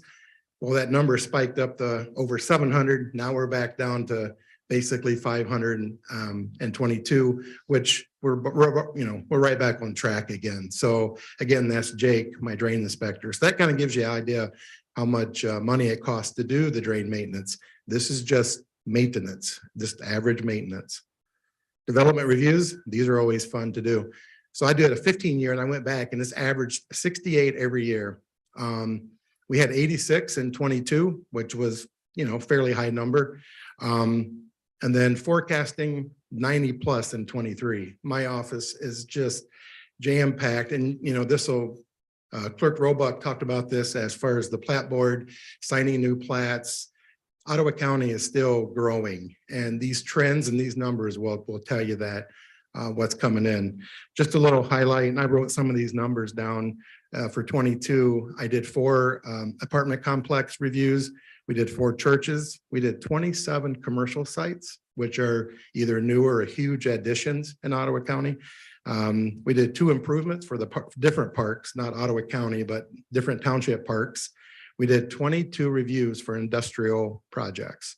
7 PUDs, which is kind of like urban development, subdivisions. We worked with 6 schools, one of them prime example. And I don't know how many countless hours I have in West Ottawa Elementary School, getting them the permits they needed from Eagle to put the new school down there. That's just one project that we did. Hudsonville, Zeeland. You drive around a lot of, West Ottawa has a few projects going with the new football stadium. We were kind of behind the scenes on a lot of that. We got 5 new site condos, 6 new subdivisions. Again, some of these are in Georgetown, Allendale, Jamestown. You drive around, they're popping them up. And then we had 6 new townhome, which is kind of like apartment complexes. Go down Quincy Street, 120th, look at the assisted living facilities. We reviewed all that for water and working with the townships. We'll get into our GIS guy, which is, we'll go back one. For my staff there, we're working with an engineering firm to help me to give me some assistance because Jessica is on maternity leave. She had a baby, so she's been gone. But Jessica is my development project coordinator, and she'd be back sometime into June. But I wanted to recognize her because she tries to keep up with all this development, which is kind of crazy, but it's a good thing. We'll get through it. The other part of GIS, again, this is just kind of our own staff has, he adds the new drains. Every drain is supposed to have an easement. So we get permission to go in and do the work later at some point down the road. He takes over how many cleanouts we do. He puts it on a map so we can map it for the public to know, hey, we cleaned that out in this year. It was this contractor. Catch basins, he marks those, again, easements. And then we talk about watersheds and drain districts. And that was, that's Dustin. Dustin been around for me about going on 8 years. So he does a lot of our encroachment agreements. that gets challenging because we've had a lot of those. I'll get to that in a second. So 22 in review, days of review, that means how many drains did we assess or look at? We did 11 of them. Petitions received. Petitions, we had 20 of them, which is a high number. Some counties don't have 20 in a whole lifetime. And I've had 20 in just 22. Encroachment agreements, 39. That's where Dustin kind of takes over the encroachments because they want to put a shed or put a fence or a pool or something in our drain easement. We have to review that because you just don't want to block flow and have flooding and create another issue. Because that's bad. It's happening way in the past and we had to deal with it now and it wasn't good. So Dustin goes through all that. And then drains assessed, we assessed 214 and 22. And then Marie Snyder is my senior secretary and she takes care of a lot of that, a lot of my legal with my legal team, which I'll get into that later. Here's just a couple of examples. People are like, well, what do you do? I mean, what's a drain look like that's not doing well? Well, here's a roadside ditch from the Morin drain, which is in, I think this one's in Blendon Township. We had people passing by and going, hey, you might want to fix this. Some people think the road commission, maybe you should fix that, but that's actually a county drain. In collaboration, I hired my contractor. We went out and had it fixed within 2 days because I didn't want somebody driving in that and causing an accident or having somebody get killed. So here's another one, just a good example. This one was actually from 23, but I thought I'd bring it up because this happened when I was in spring break and I was working remote and figured out that we needed to do something quickly. And I think the people who called it in actually might have left already, but they called me and we were on it within 24 hours because the road was falling in and this is a county drain. So that was before and here's after. And currently I applied for a grant for the engineering to see what we can do for a long-term fix for this solution or this problem because it definitely needs a solution. We just did it temporarily so the road doesn't literally fall in. Again, this is in Blendon Township. Just an idea of what a plug drain might look like. This is before and after, same drain. This was, I know there's some farmers in here that, you know, they probably see this in their own field. What we do is go out and we dip it out and then this is what it looks like when we're done. And then here's another one, another prime example. We're in the ag area. This one is in Polkton Township. And again, this is kind of how we do drain maintenance. Just another one. I just like to show examples of what we do when we go out and do these. Here's one that's in a neighborhood, a subdivision.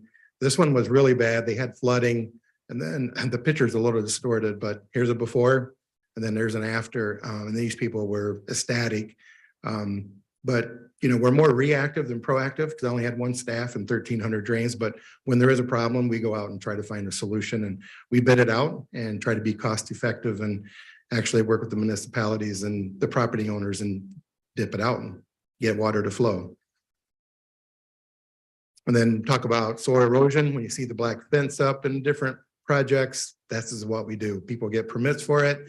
We don't want muddy water flowing into different creeks and ponds and sediment moving. We try to keep it on place and comply with state regulations and we don't have any issues with usually anybody fighting us on it because they know they want to protect the water as well. So just a nice picture of what soil erosion looks like. And here's a few BMPs. Usually the black silt fence is the giveaway. Everybody drives by that and goes, it's ugly, but it's necessary. Something else that I have oversight of, and it's just a highlight for some of the new commissioners, is lake levels and controls and dams. So not everybody realizes them, but that map there shows all the dams in Ottawa County. The ones that are pretty much in red or highlighted, we have 8 of them that are, I have to have an engineer certify them every few years. Usually it's 3, some are 5, depending on how severe they are and how what their criteria are for the state of Michigan on the dam safety program. So every 3 years we have to go out. We did this in 22.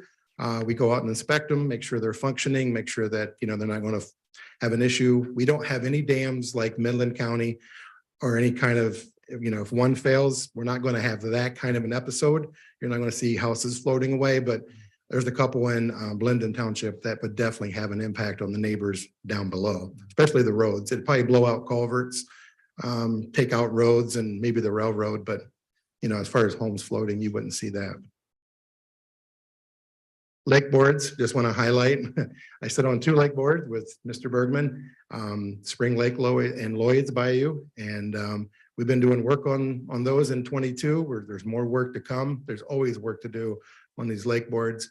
The other one I want to mention that I've been working with Allison, I know she's been involved in some of those meetings, is people in Crockery Lake, their lake association might be petitioning the township to form a lake board. So just another lake board that could be added to us, and Allison would be the representative and some township folks on that board if that does come. But it's a petition, it just doesn't happen. There's a legal process to do that. Just wanted to highlight that. 23 projections. There's an increase in orphan drain petitions potentially. Hudsonville is wanting to do some more. I know when Patrick was there was orphan drains. They wanted the county to kind of oversee them, and there's a partnership with that. And when they're orphaned, nobody fixes them, nobody takes care of them. Georgetown Township is, talked about orphan drains and how do we petition Joe and making them a county drain. And then Holland Township has been doing it for about 10 years, as long as I've been doing this, increasing their orphan drains, 5, 10 a year. And what an orphan drain is, could be a subdivision with storm sewer and nobody has ownership. So you call the road commission, they'll say, well, it's not really ours. You call the township and they say, well, it's Joe's. And then I call the township back and I go, well, it's really don't have jurisdiction. You gotta have a route and course and you gotta have easement. And back in the 60s and 70s, it was never established as a county drain. So they're an orphan, but Holland Township wants to increase that. 23, again, increased MS4 maintenance, cleaning and inspections. Again, we're going to continue to see the county growing at the current rate, even with interest rates and inflation. It's amazing that things are still happening in Ottawa, but it's good to see. You're going to see an upward projection of soil erosion permits. And then again, that Crockery Lake potentially being added to another lake board to the county. Something else I want to recognize is our primary vendors. They don't get a lot of recognition sometimes, but when you go out and you see the work that they do, it's, Randy Meyer's been doing this in Ottawa County for over 30 years. RTH, Skippers, Buskers, Volker Crane Services, McGillie's, Quantum. Quantum, again, has been around for the Pluckmeyer family for 25, 30 years. They've been doing work for us, and then Site Work Solutions. So I just wanted to name those people because in 22, they're always there for us. You can call any one of these guys in the middle of the night and they will, at no extra charge, they just go out and fix our issues for the safety of and for the better health of Ottawa County. So, and then engineering partners and environmental partners, I like to highlight those too because people don't realize, well, who all do you work with? Spicer Group, LRE, Brian Newhoff, Naderveld, E&G, Excel, Holland Engineering, Progressive A&E, Lakeshore Environmental, Peterson Environmental, Schultz and Land and Water, and then Annis Water Institute. So these are ones that we've been partnering with, we work with daily. They're either reviewing developments, helping us with them, or they're actually the developer's engineer. So these are people I deal with every day. Something else that I take pride in, that I was nominated in 2022 from the MWEA, and it was being a 22 Watershed Professional of the Year, or Water Management Professional of the Year, which drain commissioners or water resources commissioners usually don't get that award. So I thought it was a privilege to actually come home with some goods and be recognized as what we do in Ottawa County matters, and people are watching when it comes to water. Something else I do, and the reason I put this on here is because for legal counsel, we use Fahey Schultz out of Okemos, and they've been our drain legal counsel for probably at least long as I've been here, even before my time. They serve about 50 counties right now, and they understand drain codes. So this actual drain won an award, statewide award a few years back. They put it on their cover, Michigan Drain Code. It's not like that law firm developed Michigan Drain Code. It's just they put the cover on it and handed out to all the commissioners across the state that they work with. So I thought it was pretty nice to have an Ottawa County drain on there. And then here's something else I want to highlight is the partnerships. I couldn't do it without a lot of these people and the organizations, Farm Bureau, our local Farm Bureau, and our statewide Farm Bureau, the MAC, home builders. I know a few of you, I know Mrs. Cosby has been on there. I know Rebecca was just on there. I deal with, developers, and I'm a part of it. They call me, they let me know. I'm a part of their group, and We have dialogue weekly. The NRCS, the Ottawa County Conservation District, is a huge partner. Ottawa County Parks and other county departments, whether it's Roebuck recording things for us, or it's parks, or it's strategic planning with Paul Sachs with the groundwater stuff and everything else. It's just another partner. MDOT is another partner. People don't realize how many drains that we have from MDOT that come on to outside of MDOT right away, or it goes through MDOT right away, but they're a huge partner and they pick up a lot of cost on a lot of their projects, just so it doesn't put that burden on, even though it's still taxpayers' money, it doesn't put it directly in Ottawa County. They're willing to share that expense a lot. The Ottawa County Road Commission is another one. Having worked there for so many years, our partnership is second to none. A lot of counties are jealous that they don't have that relationship like I do with the Road Commission. We partner on so many things. One thing I noticed this year, and I'll give them a kudos, why they're probably watching maybe, is the roadside ditching that they're doing countywide is phenomenal, which has been needed because county drains a lot of times run into the roadside ditch, or the roadside ditch runs into the county drains. Not every roadside ditch is a county drain. So people get that confused because I get all their calls, but sometimes it is a road commission, but we work a lot together. The other one is townships and the cities and the village of Spring Lake. So we're in collaboration all the time trying to figure out what's the best moves and solutions to help their constituents, because they're all my constituents. I got the whole county. So we also work with state representatives, the state senator and our congressman, whether it's dredging, whether it's some kind of a grant that might be worth applying for that looks like a decent one. They're not all that great sometimes. So I'm very picky when it comes to grants, but I want to make sure it benefits the residents, not to be a burdensome. The other one is MDARD. We deal with MDARD on a weekly basis, which is, some people are like, what's MDARD? Well, it's the Michigan Department of Rural Development, and it's kind of the agricultural world, kind of rates up there with Farm Bureau, and we work with them weekly. The other one is Outdoor Discovery. Can't say enough about those guys. I know they just had their Gentex collaboration with their daycare. We're working on that again with some eagle permitting and some other issues with Gentex. So that's another big partner that they partner so many times on so many issues across the board with their staff time, and they volunteer a lot of things. And Outdoor Discovery wants to make sure our water is just as clean as anybody in this room right now. So it's been a huge partner. I can't say enough about them. And High Point Community Bank is usually one of our partners. Sometimes we have to get short-term notes to carry projects through, and High Point, which used to be Hastings City Bank, is one of those banks we use for that. And I think, hopefully nobody fell asleep, but I think that's it. I'm happy to take any questions or concerns from the board. Any questions or concerns? Commissioner Curran, sorry. That's okay. Thank you, Joe Moss. More of a comment. I just wanted to thank you, Joe, and your team. We actually had a soil erosion issue, and a constituent reached out to me, and you were on vacation for spring break, and there was a lot of rain that week, and your team was Johnny on the spot, and thank you for responding during your vacation time. Like I said, I went and toured I went and met with you before I took office as well, and learned a plethora of information. Just want to thank you and your team for the hard work that you do and for your dedication to the community. And that's it. Thanks. Well, thank you. I definitely have a passion for this job. I'm blessed to have it. And yeah, I'm always happy.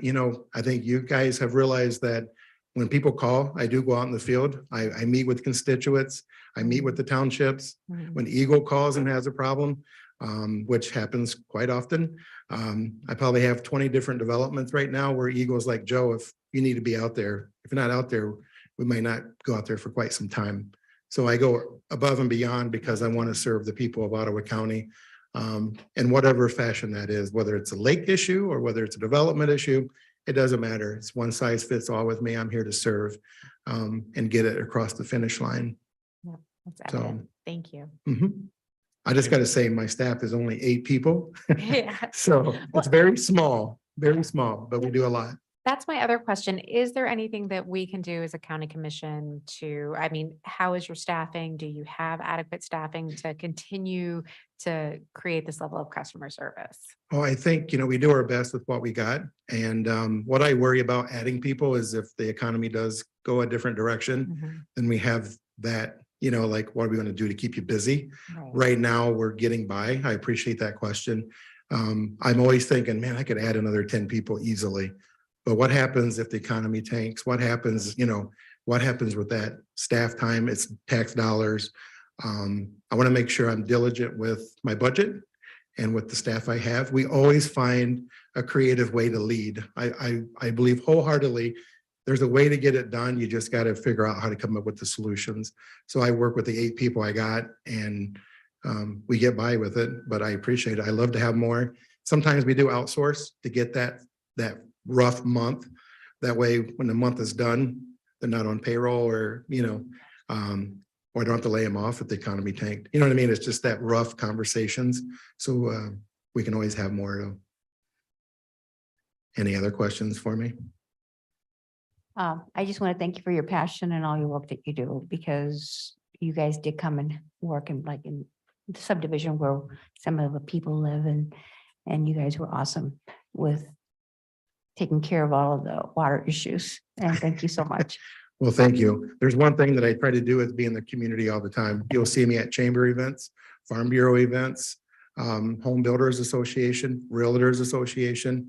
I try to make my face everywhere to let people know I'm here and I'm serving. Sometimes I may not be the most happiest based on the scenario, but I'll go to their house or their corporation or business, and we'll figure it out. Anybody else? Oh, I just wanted to acknowledge that you recognized all your team members on your slides, and that really does speak to the type of leader you are. So thank you, Joe. You're welcome. And that goes to my staff. I surround myself with good people because I couldn't do it without them. Anybody else? Joe, I can see why you place in your annual report the pictures of the befores and afters. What maybe not everybody knows is to get to that after, your team comes in, and a lot of times you have to convince people to pony up to fix a problem, and that's an assessment, and that's why we elect this leader. In grad school, there was a conversation about Michigan, and someone were kind of poking fun at, why do we elect a trained commissioner? In this instance, it is because you have the ability to levy an assessment so that improvements can be made. So I just wanted to, I agree that, when we have the ability to highlight, those finished projects, the partnership is all of those people that, work together. But I would say the residents are also a partner in that. Oh, 100%. Yep. No, I would agree. Thank you. All right. Thank you, Joe. You're welcome. Appreciate it. Okay, we'll move on to Ottawa County, West Michigan Enforcement Team Annual Report with Andrew Foster. Welcome.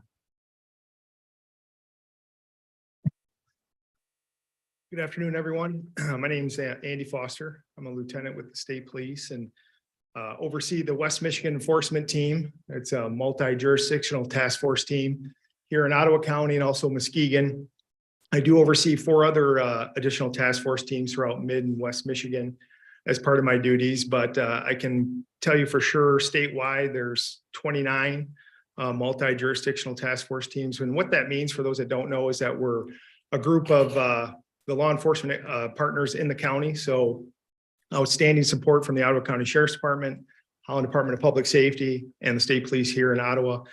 In Muskegon, it's obviously made up of Muskegon officials there, but statewide, I want you to know that WeMet is recognized for their work that they do in and around the county. So I hope be very proud of that from a law enforcement perspective, combating the drug problem perspective, and also emerging crime. So in the past, our focus was a lot on mid to high level drug traffickers, which it is. But in addition to that, we do also help with some of the more violent crimes, homicides, robberies, where we act as kind of that covert surveillance unit trying to help locate the suspect that we've been very successful in the past with. So just know that. I did provide this document. I wasn't going to go through every page for you unless there were some questions, but I did want to highlight some of the things that occurred in 2022. I don't know, am I able to move that? Yes. So on this page here, for those that don't know as well, in 2018, 2019 might have been the last year we had also Allegan County under its umbrella. And so when you look at the complaint comparison, if you will, we had a higher number of complaints in 2018, 2019, but that was with the combination of Allegan County. So if you look at 2022, we're up to 337. So that's probably more the area our complaint range is for both teams. And we were slightly lower in the COVID years, and we're, as you can see, we're kind of coming out of that. And I can tell you, we have a new group of detectives, supervisors on both teams, and things have really picked up even in 2023. So wanted to point that out to the folks that might not be aware of the team makeup. I did provide kind of a township breakdown so you can see where the complaints were taken in 2022. Where the majority of our complaints are focused to. And complaints come in a variety of ways, from confidential informants, tips from the public.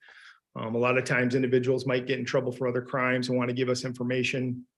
But again, our focus is that mid to high level drug trafficker that actually brings the drugs into our county and then try to distribute from there, or they're passing through our county to go to some more of the source counties, and they might have been intercepted in our area.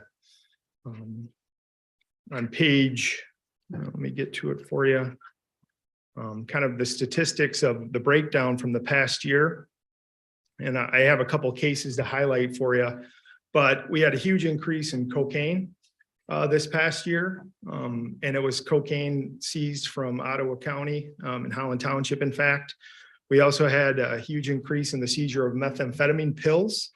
That actually came from a case up in Muskegon County. I'll talk about that here towards the end. And the other area too, large seizures in fentanyl. Crystal meth, unfortunately, maintains pretty steady, pretty high, pretty significant seizures with crystal meth, but larger seizures in fentanyl and cocaine this past year, as well as the methamphetamine pills. These, and again, on the last page there of my document, kind of a breakdown, 5-year comparison. I also included our expenditures of what we spend on a yearly basis for our team to operate. We are also supplemented with 2 federal assistant grants, the Burn JAG grant, as well as the HIDA grant, which helps offset costs with our civilian support, as well as detective overtime and training. A couple cases I wanted to highlight for you to talk about the work and what they do. So in January of 22, detectives investigated an incident that occurred in Allendale Township. An individual, believe it or not, using social media to sell illegal narcotics, from mushrooms to pills to Xanax, and detectives did some great work on that, where they some controlled purchases were made and led to a search warrant of his apartment, where not only did we seize 413 grams of mushrooms, drug ledgers, stolen pistols, and a large sum of money was seized that day in January. So the individual went through the court process, put on probation for his crimes, and a few months later, he was back on social media selling his narcotics, and our detectives made another visit to his residence. So in March of 22, where additional narcotics were seized. And again, in January, working with the Ottawa County Sheriff's Patrol, again, they notify us whenever there's some type of seizure or drug incident. It's just a great relationship there. They were on an investigation at a hotel in Holland Township, which led to the detectives from WEMET coming out, creating a search warrant and serving it on that apartment, or excuse me, on that hotel room. The individuals there were selling drugs out of the apartment, or excuse me, hotel. 34 grams of fentanyl, 65 grams of meth, some crack cocaine, and a gun were also seized that day out of the hotel there back in January.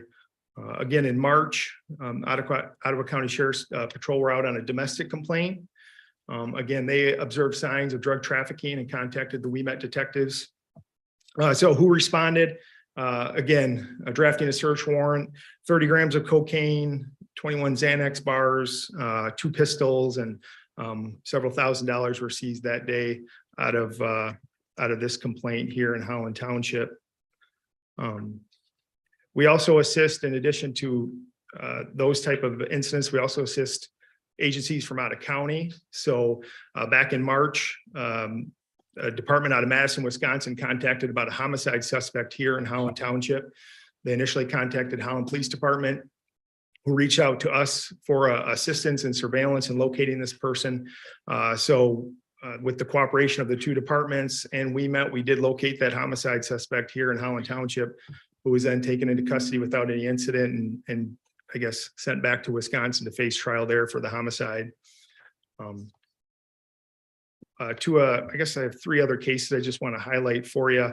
One was an individual in the Spring Lake area that was ordering prescription pills from India.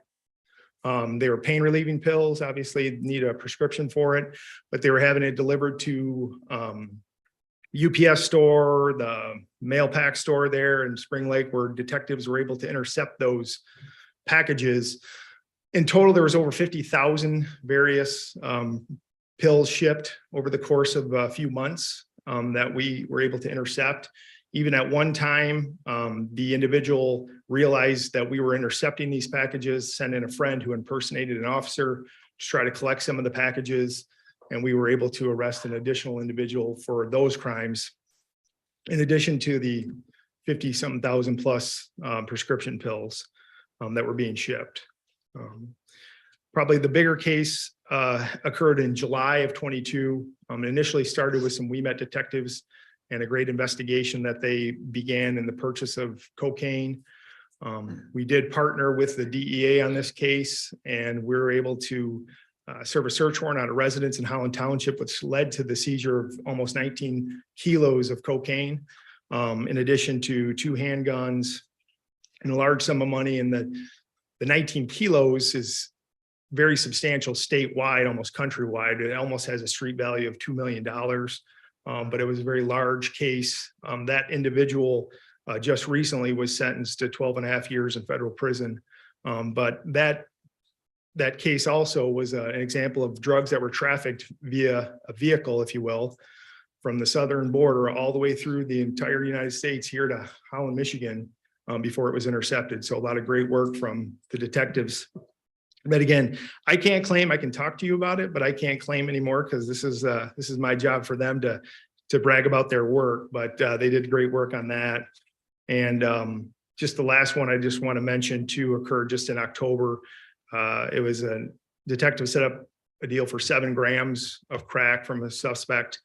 That person was taken into custody when they delivered it. An additional 30 grams of meth and crack and scales were located in their vehicle. After interviewing him, he admitted there was more back at his residence in Allendale Township. So a search warrant was served and another 126 grams of meth, 32 grams of crack, and $806 in cash were seized that day as well. And the last case initially started with the Muskegon team last summer, but they did a great job of seizing fake Adderall pills, if you will. They turned out to be methamphetamine pills. There was over 13,000 pills seized at one time. Some road patrol up in that area also seized an additional 15,000 fake Adderall pills. And the team up there located 2 different pill presses. So 2 different individuals were actually making the pills up in Muskegon County. And it was filtering down into Ottawa, filtering over into Kent. So the teams that actually collaborated together. So it was great work where they were able to locate those and seize them. So, but that is a few of the cases I want to highlight for you, and be more than happy to take any questions for what I provided or what the teams do. Commissioner Minema? I simply just want to say thank you for being here, for the information, for all the work that you and the team are doing. It's very appreciated to make us informed. So thank you. Thank you. So I have a question. A few years back, when you were working with Allegan County, much of the much of the meth, I think, was being manufactured in Halligan Forest at that time. There were several raids that were made. Has that lessened? Is that why you're not part of the Allegan County organization anymore? No, there was some restructuring of the teams. Okay, so which they led- went further south or something? Right, they fall under now what's called the Southwest Enforcement Team. So they still exist, but under a different model or a different team name. And as far as the manufacturing of meth, that's kind of lessened statewide, countrywide in terms of individuals making meth. One, because of some of the safeguards put in place to buy the ingredients, but also just the availability is so much cheaper for them to pay for it and have it trafficked in and pay less amount and take less risk in producing it. So it's made out of country is what you're saying? Yes, Okay. vast majority, yes. Yeah, okay. I do have a question. First of all, thank you so much for your service. I know that it is not an easy thing that you do every day. And the people who operate within the West Michigan Enforcement Team. So thank you so much. Secondly, I wanted to kind of piggyback off of Roger Bergman's or Commissioner Bergman's question. You mentioned that there was drugs coming in from overseas, from India, from south of the border, and then created here locally.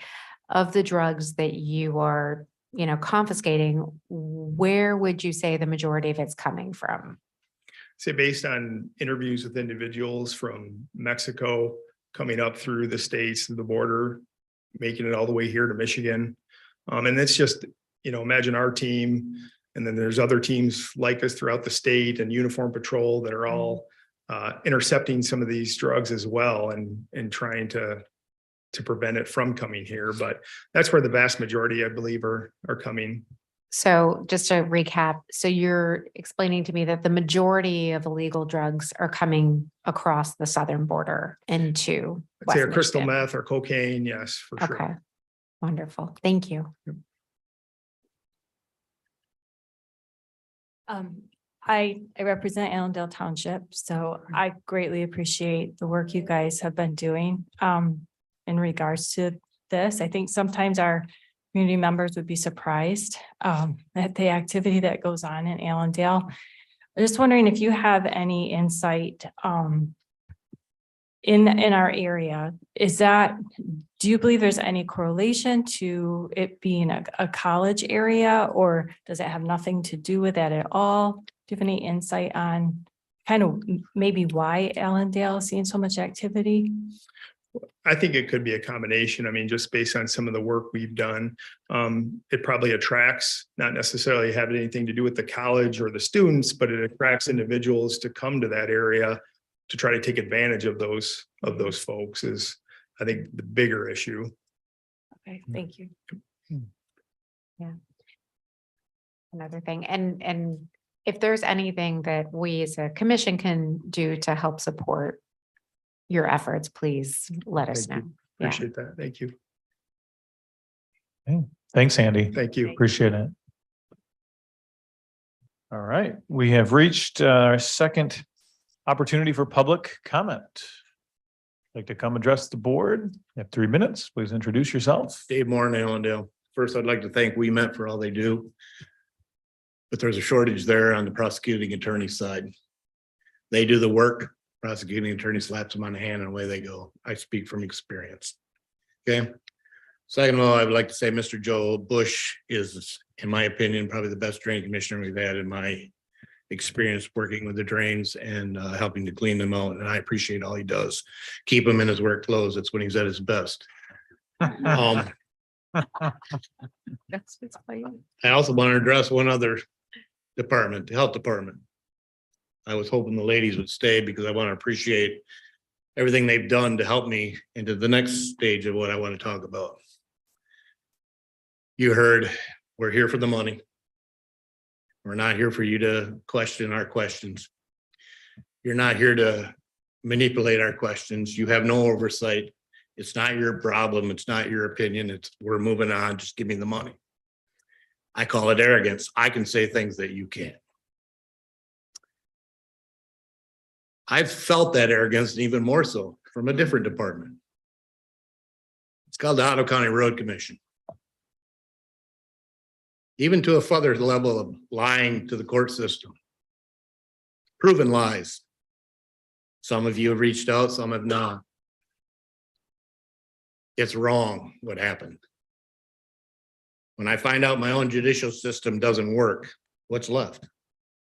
You look at Lady Justice, she has a blindfold on. So the color of your skin, or male or female, doesn't matter. She has a scale in her hand that's supposed to represent equal rights for all.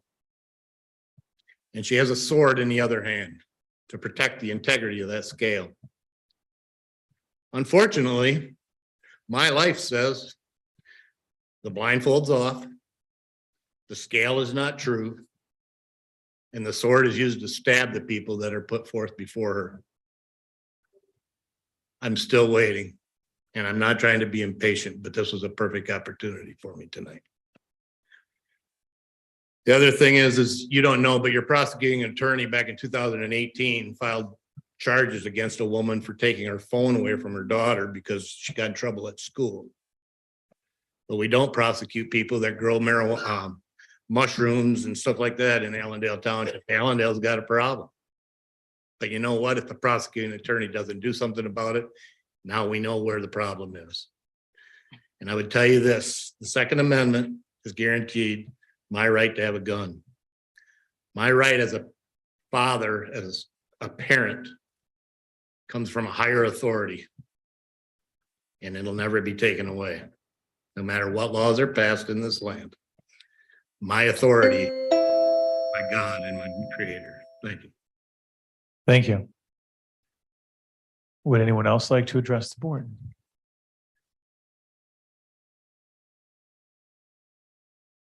Lori Grassman, Robinson Township. Just a couple of facts. I loved Mr. Foster's thing. That was amazing. And as many people that stood here worried about gun control, we might want to make, I don't know, make some laws against drugs. It seems to be a problem, right? So I guess that was an example of more laws don't actually stop bad things from happening. So, and I would also like to say it would be very interesting to see as many people as sit in this room, these people are probably sitting next to legal gun owners that didn't bring their gun with them, didn't shoot up the place. We can do that responsibly because we can follow the laws that are already in place. And another thing, the health thing, I would also like to recognize that as many people that sit on the data and are so concerned that the data is needed for our health, we were actually ranked #1 in 2011 before data was collected. So we don't actually need the data to be healthy. We don't need the 1,200 people they survey in our county of 300,000. We're capable of doing that with our doctors and our online. Thank you. Thank you. Any additional comments? Darlene Dykstra, Georgetown Township. I would just like to thank Commissioner Curran for supporting Commissioner Meadham's comments, highlighting the communication method and bringing up the term assumptive close. I wasn't aware of that kind of thing, but I know there's manipulation of communications often. And for suggesting a rewording of the questioning, I think that was wise. I don't agree with the surveys at all, but if we have to go that route, it should be widely appropriate and protective.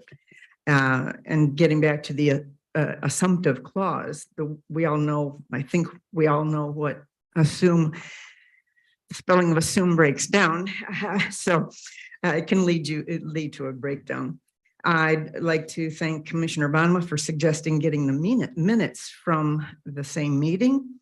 Informed consent is critical to the process of concerning, especially of the survey, especially as it regards to the respondents of those surveys.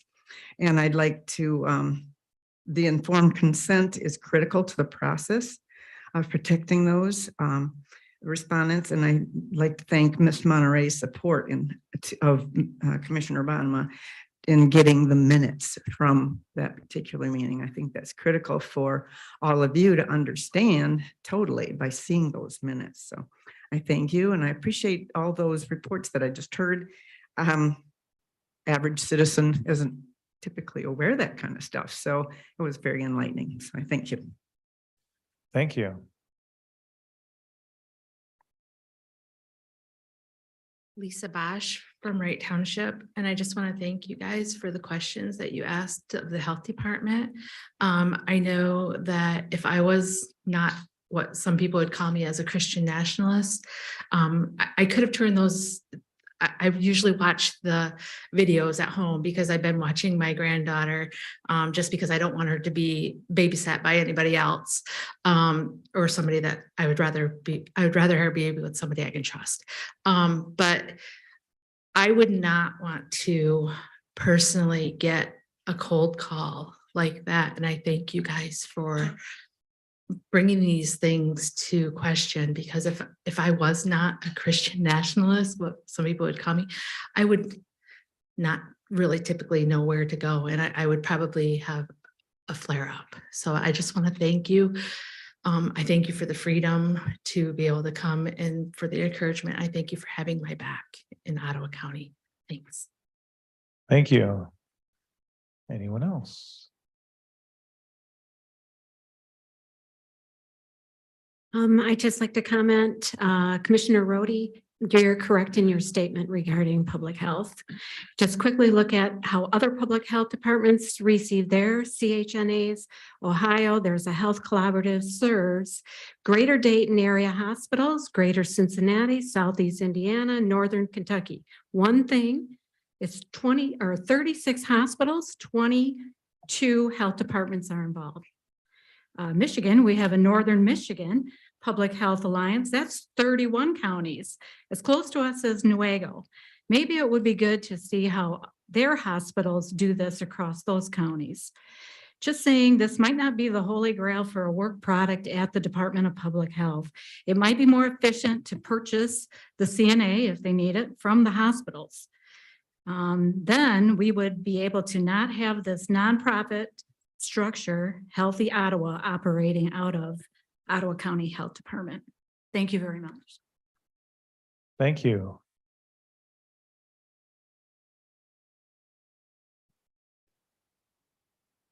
Karen Obit, Spring Lake.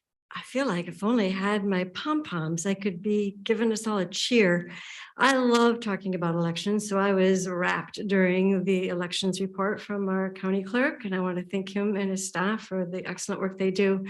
I was intrigued by the opening slide, which I'm not a very fast scribbler, but I think it says something about they're there to help customers, number one, and then encourage residents' trust in government. I applaud that. I've watched it in action. And I just want to make one small point as an aside. You know, government is related to our institutions. So I heard a lot of, we don't trust institutions or something going on here that I'm not sure I understand. But, you know, it takes two parties to establish trust. It's a reciprocal thing. And so I also made note of all the different ways in which the county elections staff reached out to the public and said, hey, let's talk, let's do this. You gotta come out and watch us do our logic accuracy test. It's a public thing. Come on out and watch it. And I took them up on that. And I, you know, those internet memes that go around, they say, how many cities have you been in? You reply how many you've been in or whatever. Yeah, I think I did pretty good here. So yeah, I mean, I've attended community conversation. I went to Justin's recent coffee hour. I received training to be an election inspector and then have worked 3 elections. I've attended several public logic accuracy tests conducted on the machines. I've never had company. I love company. Come on out. And I've also attended the public county canvassers meeting when they certify our elections. I attended audits, conducted post-elections. I observed the November 22 recount. And I have gladly shared their excellent social media campaign, Step Into Elections.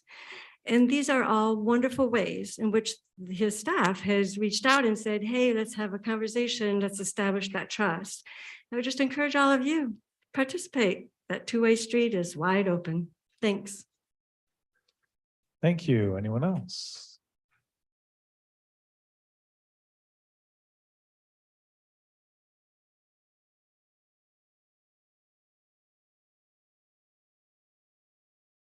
Mary Backheim, Talmadge Township.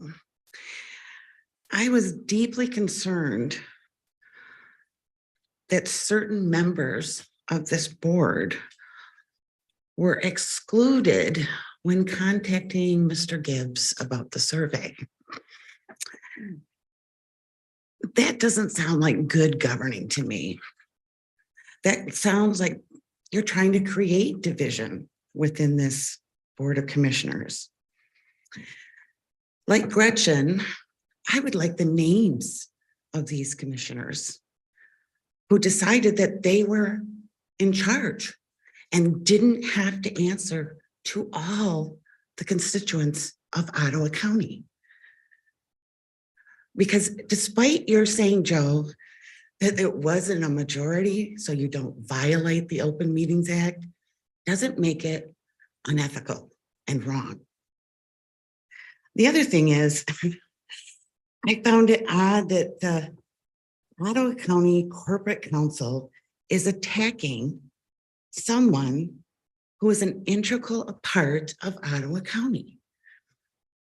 I think that action proves that they are not acting in the county's best interest.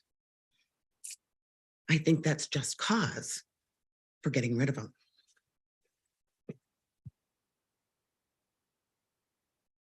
Does anybody else have any comments?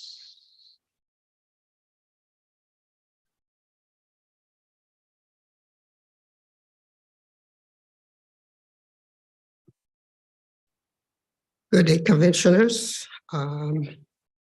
My name is Alpha Mansouri. I am from Holland Township. I just want to thank you for the opportunity to talk to you again. And I was a little bit disappointed that two of you only stood up for Justin when his character was really brought into question. And I can tell you that he's a decent and honorable man, and he's conducted the business of elections in this county without a doubt in a nonpartisan favoring or favoring, disfavoring anyone. So for the two of you that did say that good things, I want to say kind words not only lift our spirits in the moment they are given, but they can linger with us over the years. And that is Joseph B. Worth. And to Justin, Ian Thomas once said, the world will always wear you down. So let it wear you down until the good remains. Hold on to the incredible parts of you that survive. I want to thank you and your staff for the work that you're doing, administering the elections in this county. There's no doubt in my mind, with you at the helm, things are always going to be in the right direction. I am proud that you're in the space that you're in. Thank you. Thank you. Anybody else? All right. We have one more in person. Dan Zimmer, Port Sheldon Township. Couple observations on election integrity and voter fraud. I'm a little bit disappointed that Fox News and the dissemination of lies with voting machines didn't come to surface or was not commented on or concerned with that. The fact that Fox News has paid nearly $800 million to Dominion for the defamation and outright blatant lies presented on Fox News over the stolen election, alleged stolen election, which we all know did not occur.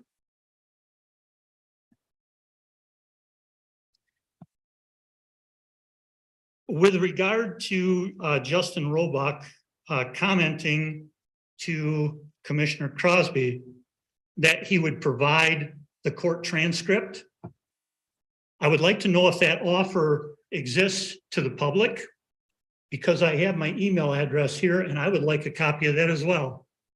I'd like to talk to you after the meeting. Thank you.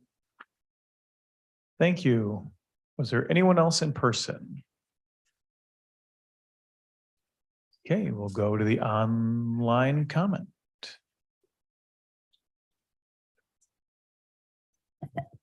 All right, we currently have one public comment. That is Mr. Joe Spalding. If you would just unmute yourself, Joe, your name and jurisdiction, you have 3 minutes. Hey, this is Joe Spalding, and I'm talking from Holland Township. And I guess forgive me that I wasn't able to directly prepare remarks for this meeting. On Friday, I had a friend from high school who used a gun to commit suicide and became one of the 14,000 Americans who was killed by a gun so far this year. And then on Saturday, there was a mass shooting in Outlet Mall in Texas, where a security guard who reminded me of one of my best friends growing up, 20-year-old, was one of the first to get shot. And 2 of the girls that were killed were the same age as my buddy's kids. And they looked exactly like my mom and her sister did when they were in elementary school. And it's been pretty difficult for me for the last couple of days because of that. And I don't expect that my feelings are going to change anybody's opinions up there about whether or not you want to push Ottawa County in the direction of giving a nod to the laws in Texas that are resulting in these massacres over and over and over again. But it's very clear, especially after the shooter in Texas was revealed to have a very, very very horrifying right-wing fascist social media presence, where he went on rants that frankly parallel a lot of the stuff that we hear from Ottawa Impact's Donna Mooney, who is a school board member in Jenison. And you can see the direct ties to how it is Christian nationalist. It's a bastardization of Christianity. You all aren't making politics better, you're making Christianity worse. And with that ideology, in addition to not just open access of guns, but the open access and compulsion to arm everybody for whatever fictitious reason, like you think you can take on the military or whatever, defend us from tyranny, like John was talking about. I think that's ridiculous. I think the drones have the advantage. But when you have that mentality and you combine it with this Christian nationalist idea that you're defending your own ground, like Joe likes to talk about on Twitter so much, you have a breeding ground for these types of shootings. And just like you get the interesting folks that show up and give rants that sound exactly like something that Rorschach from Watchmen would ramble on at the beginning of these meetings, those are the same types of exercise of when that's the way that manifests itself as an exercise of First Amendment. If those persons think they need to exercise Second Amendment rights, we get a massacre. And it's Thank you. All right, last call for public comment. Seeing none, we'll move on to 12 additional business. First up, we have closed session to discuss a union negotiations with the Police Officers Labor Council.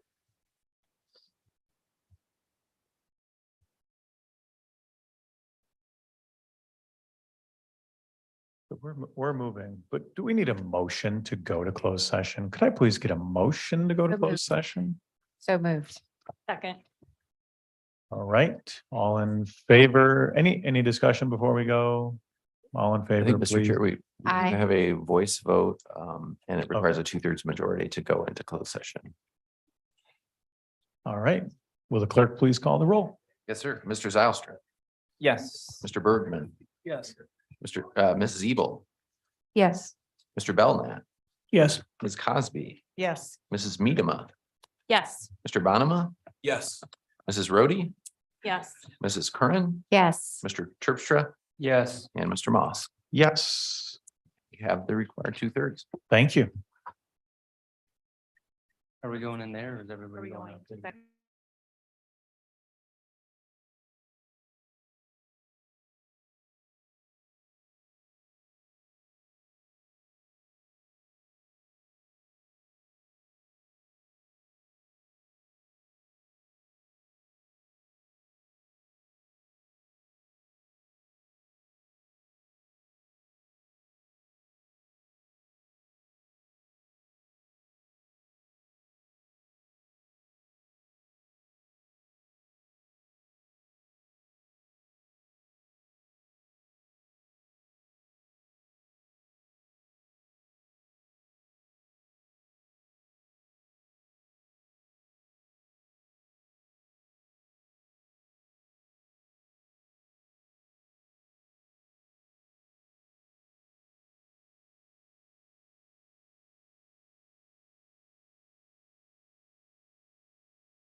All right.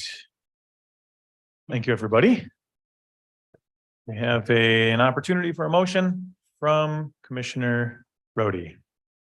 I make a motion to ratify both negotiated POLC 312 Police Officers Labor Council reopeners to the 2020 to 2023 contracts. Second. We have a motion and a second. Is there any discussion? Seeing none, we'll go to a vote. Yes, sir. Mrs. Ebel, Yes. Ms. Cosby, Yes. Mrs. Medema, Yes. Mrs. Curran, Yes. Mrs. Rhodey, Yes. Mr. Zylstra. Yes. Mr. Terpstra, Yes. Mr. Belknap, Yes. Mr. Bonema, Yes. Mr. Bergman, Yes. and Mr. Moss. Yes. Motion passes. Thank you. All right, we'll move to 12B, a report from County Administrator. Thank you, Mr. Chair. Happy to give an update. Things are largely unchanged, continuing to move many things forward in the right direction. The vast majority of what is being done by the county, as we saw, for example, by the great annual reports today, is very good work. So we want to keep that moving, and I want to serve and facilitate that and just be there for our directors as they continue to do their great work. One of the big things coming up of timeliness is the budget. So last Friday was the due date for departments to submit their budgets as well as our personnel requests. So finance, fiscal services is currently collecting those and organizing them. And as they do that, we'll do what is customary here, which is the administrator and fiscal services will meet with the directors and kind of go over those, just kind of get an overview of the request that's being made and thinking about budgetary implications. And there's an entire budget calendar that was shared at one of the meetings a while back. I think it's available on the website as well. I recommend getting familiar with that just to see the process for how the many board meetings that we will have relating to the budget will come into play and things. So there's quite a lot of meetings that will be happening, but that was a pretty big milestone of the departments turning in their budgets last Friday. One of the things we're doing that has not normally been part of the process is asking for the grants that are relevant to each of the departments so that you all and myself can see what we're looking at as far as revenue from grants and just to get a kind of an overall picture of that. So that is something I'll be continuing. As I mentioned regularly here, brown bags are continuing as always. Since the last board meeting, there have been two of those, one with the sheriffs downstairs here in the admin building and one at Public Health last Friday, which was very well attended. And so I do appreciate all the employees coming out and being able to ask whatever questions people want. I think it's a very good opportunity. There's another one here in this building, in the admin building, a week from next Monday, then and another one that Friday at Hudsonville Court. There's 24 more remaining for the rest of the year. These are primarily for employees to be able to ask questions. And Karen, Marcy, and Blake, and Patrick, Deputy County Administrator, usually always attend those as well, so the employees can ask them questions if they want. Commissioners are welcome to attend as well. That is the brown bags, and I'm very pleased with how those are going. I'm also continuing my meetings with our directors and elected officials, which usually happen on a monthly basis. They're scheduled for a monthly basis, but we usually end up speaking more frequently than that, just whenever we have questions on anything that we're working on. So those are going well, and I'm just trying to make sure that our directors have what they need in order to keep things moving well, and that process is ongoing. One of the things I'm asking and encouraging the directors to do is to be able to delegate and be able to step back themselves and focus on higher level, big picture, strategic vision tasks as much as possible, and delegate out things that are more routine and day-to-day tasks as much as possible. I think that is where you really get into the sweet spot of having your senior leadership being effective. So I'm hearing very good things about the departments moving in that direction, and I want to make sure we can facilitate that as they do that. We are interviewing candidates for my senior executive aide to the administrator position, which I think is going to be very critical. And we have a great panel with Marcy and Karen and Patrick, the deputy administrator. We're all at the table to make sure I get various perspectives and inputs on the people that we are interviewing, because this person would have to interface with everyone in the organization as well as external stakeholders as well. So I want to make sure we have a good wide variety of eyeballs on that. And that's it for my update. All right, thank you. Any questions before we go to Doug's 12C? Doug, take it away. We have an update on the Safe Homes Initiative. Thank you. I'm sure you're mindful of everybody's time. Back on 3/14, we approved a grant with Laura for a variety of things, but part of what that grant is doing is doing the lockup program. So we have a new initiative at the Public Health Department called Safe Homes. I've been really impressed by all our partners on this, law enforcement from the Sheriff's Department, Veterans Group, as well as the Health Department, making sure that, especially focusing on cannabis, obviously in Michigan, marijuana is legal for adults, and just making sure that in the home, those that marijuana and cannabis are locked up. The bags are also used for prescription medication. I just want to, in the bottom left-hand corner, it says find a lock bag. So we're pursuing distribution points throughout the county. And I would just like to task, my fellow commissioners as well as residents themselves, please reach out to me if you know of some place where we can distribute those bags. They're about a 5x7 bag. Very useful for, like I said, locking up cannabis, locking up prescription medication. So we're keeping home safe. So that's kind of it. There's some graphics there. I think the health department's done a really great job of kind of making it user friendly. The second page is lock it up. It's also in Spanish. So folks can find that on the website as well. And, some of the grant funds will also be used for promoting this. But any help that we can get for distributing those bags would be really appreciated. So thank you for the time. I appreciate it. All right, thank you very much. And seeing as we've reached the end of our agenda, we'll call this meeting adjourned. Thank you.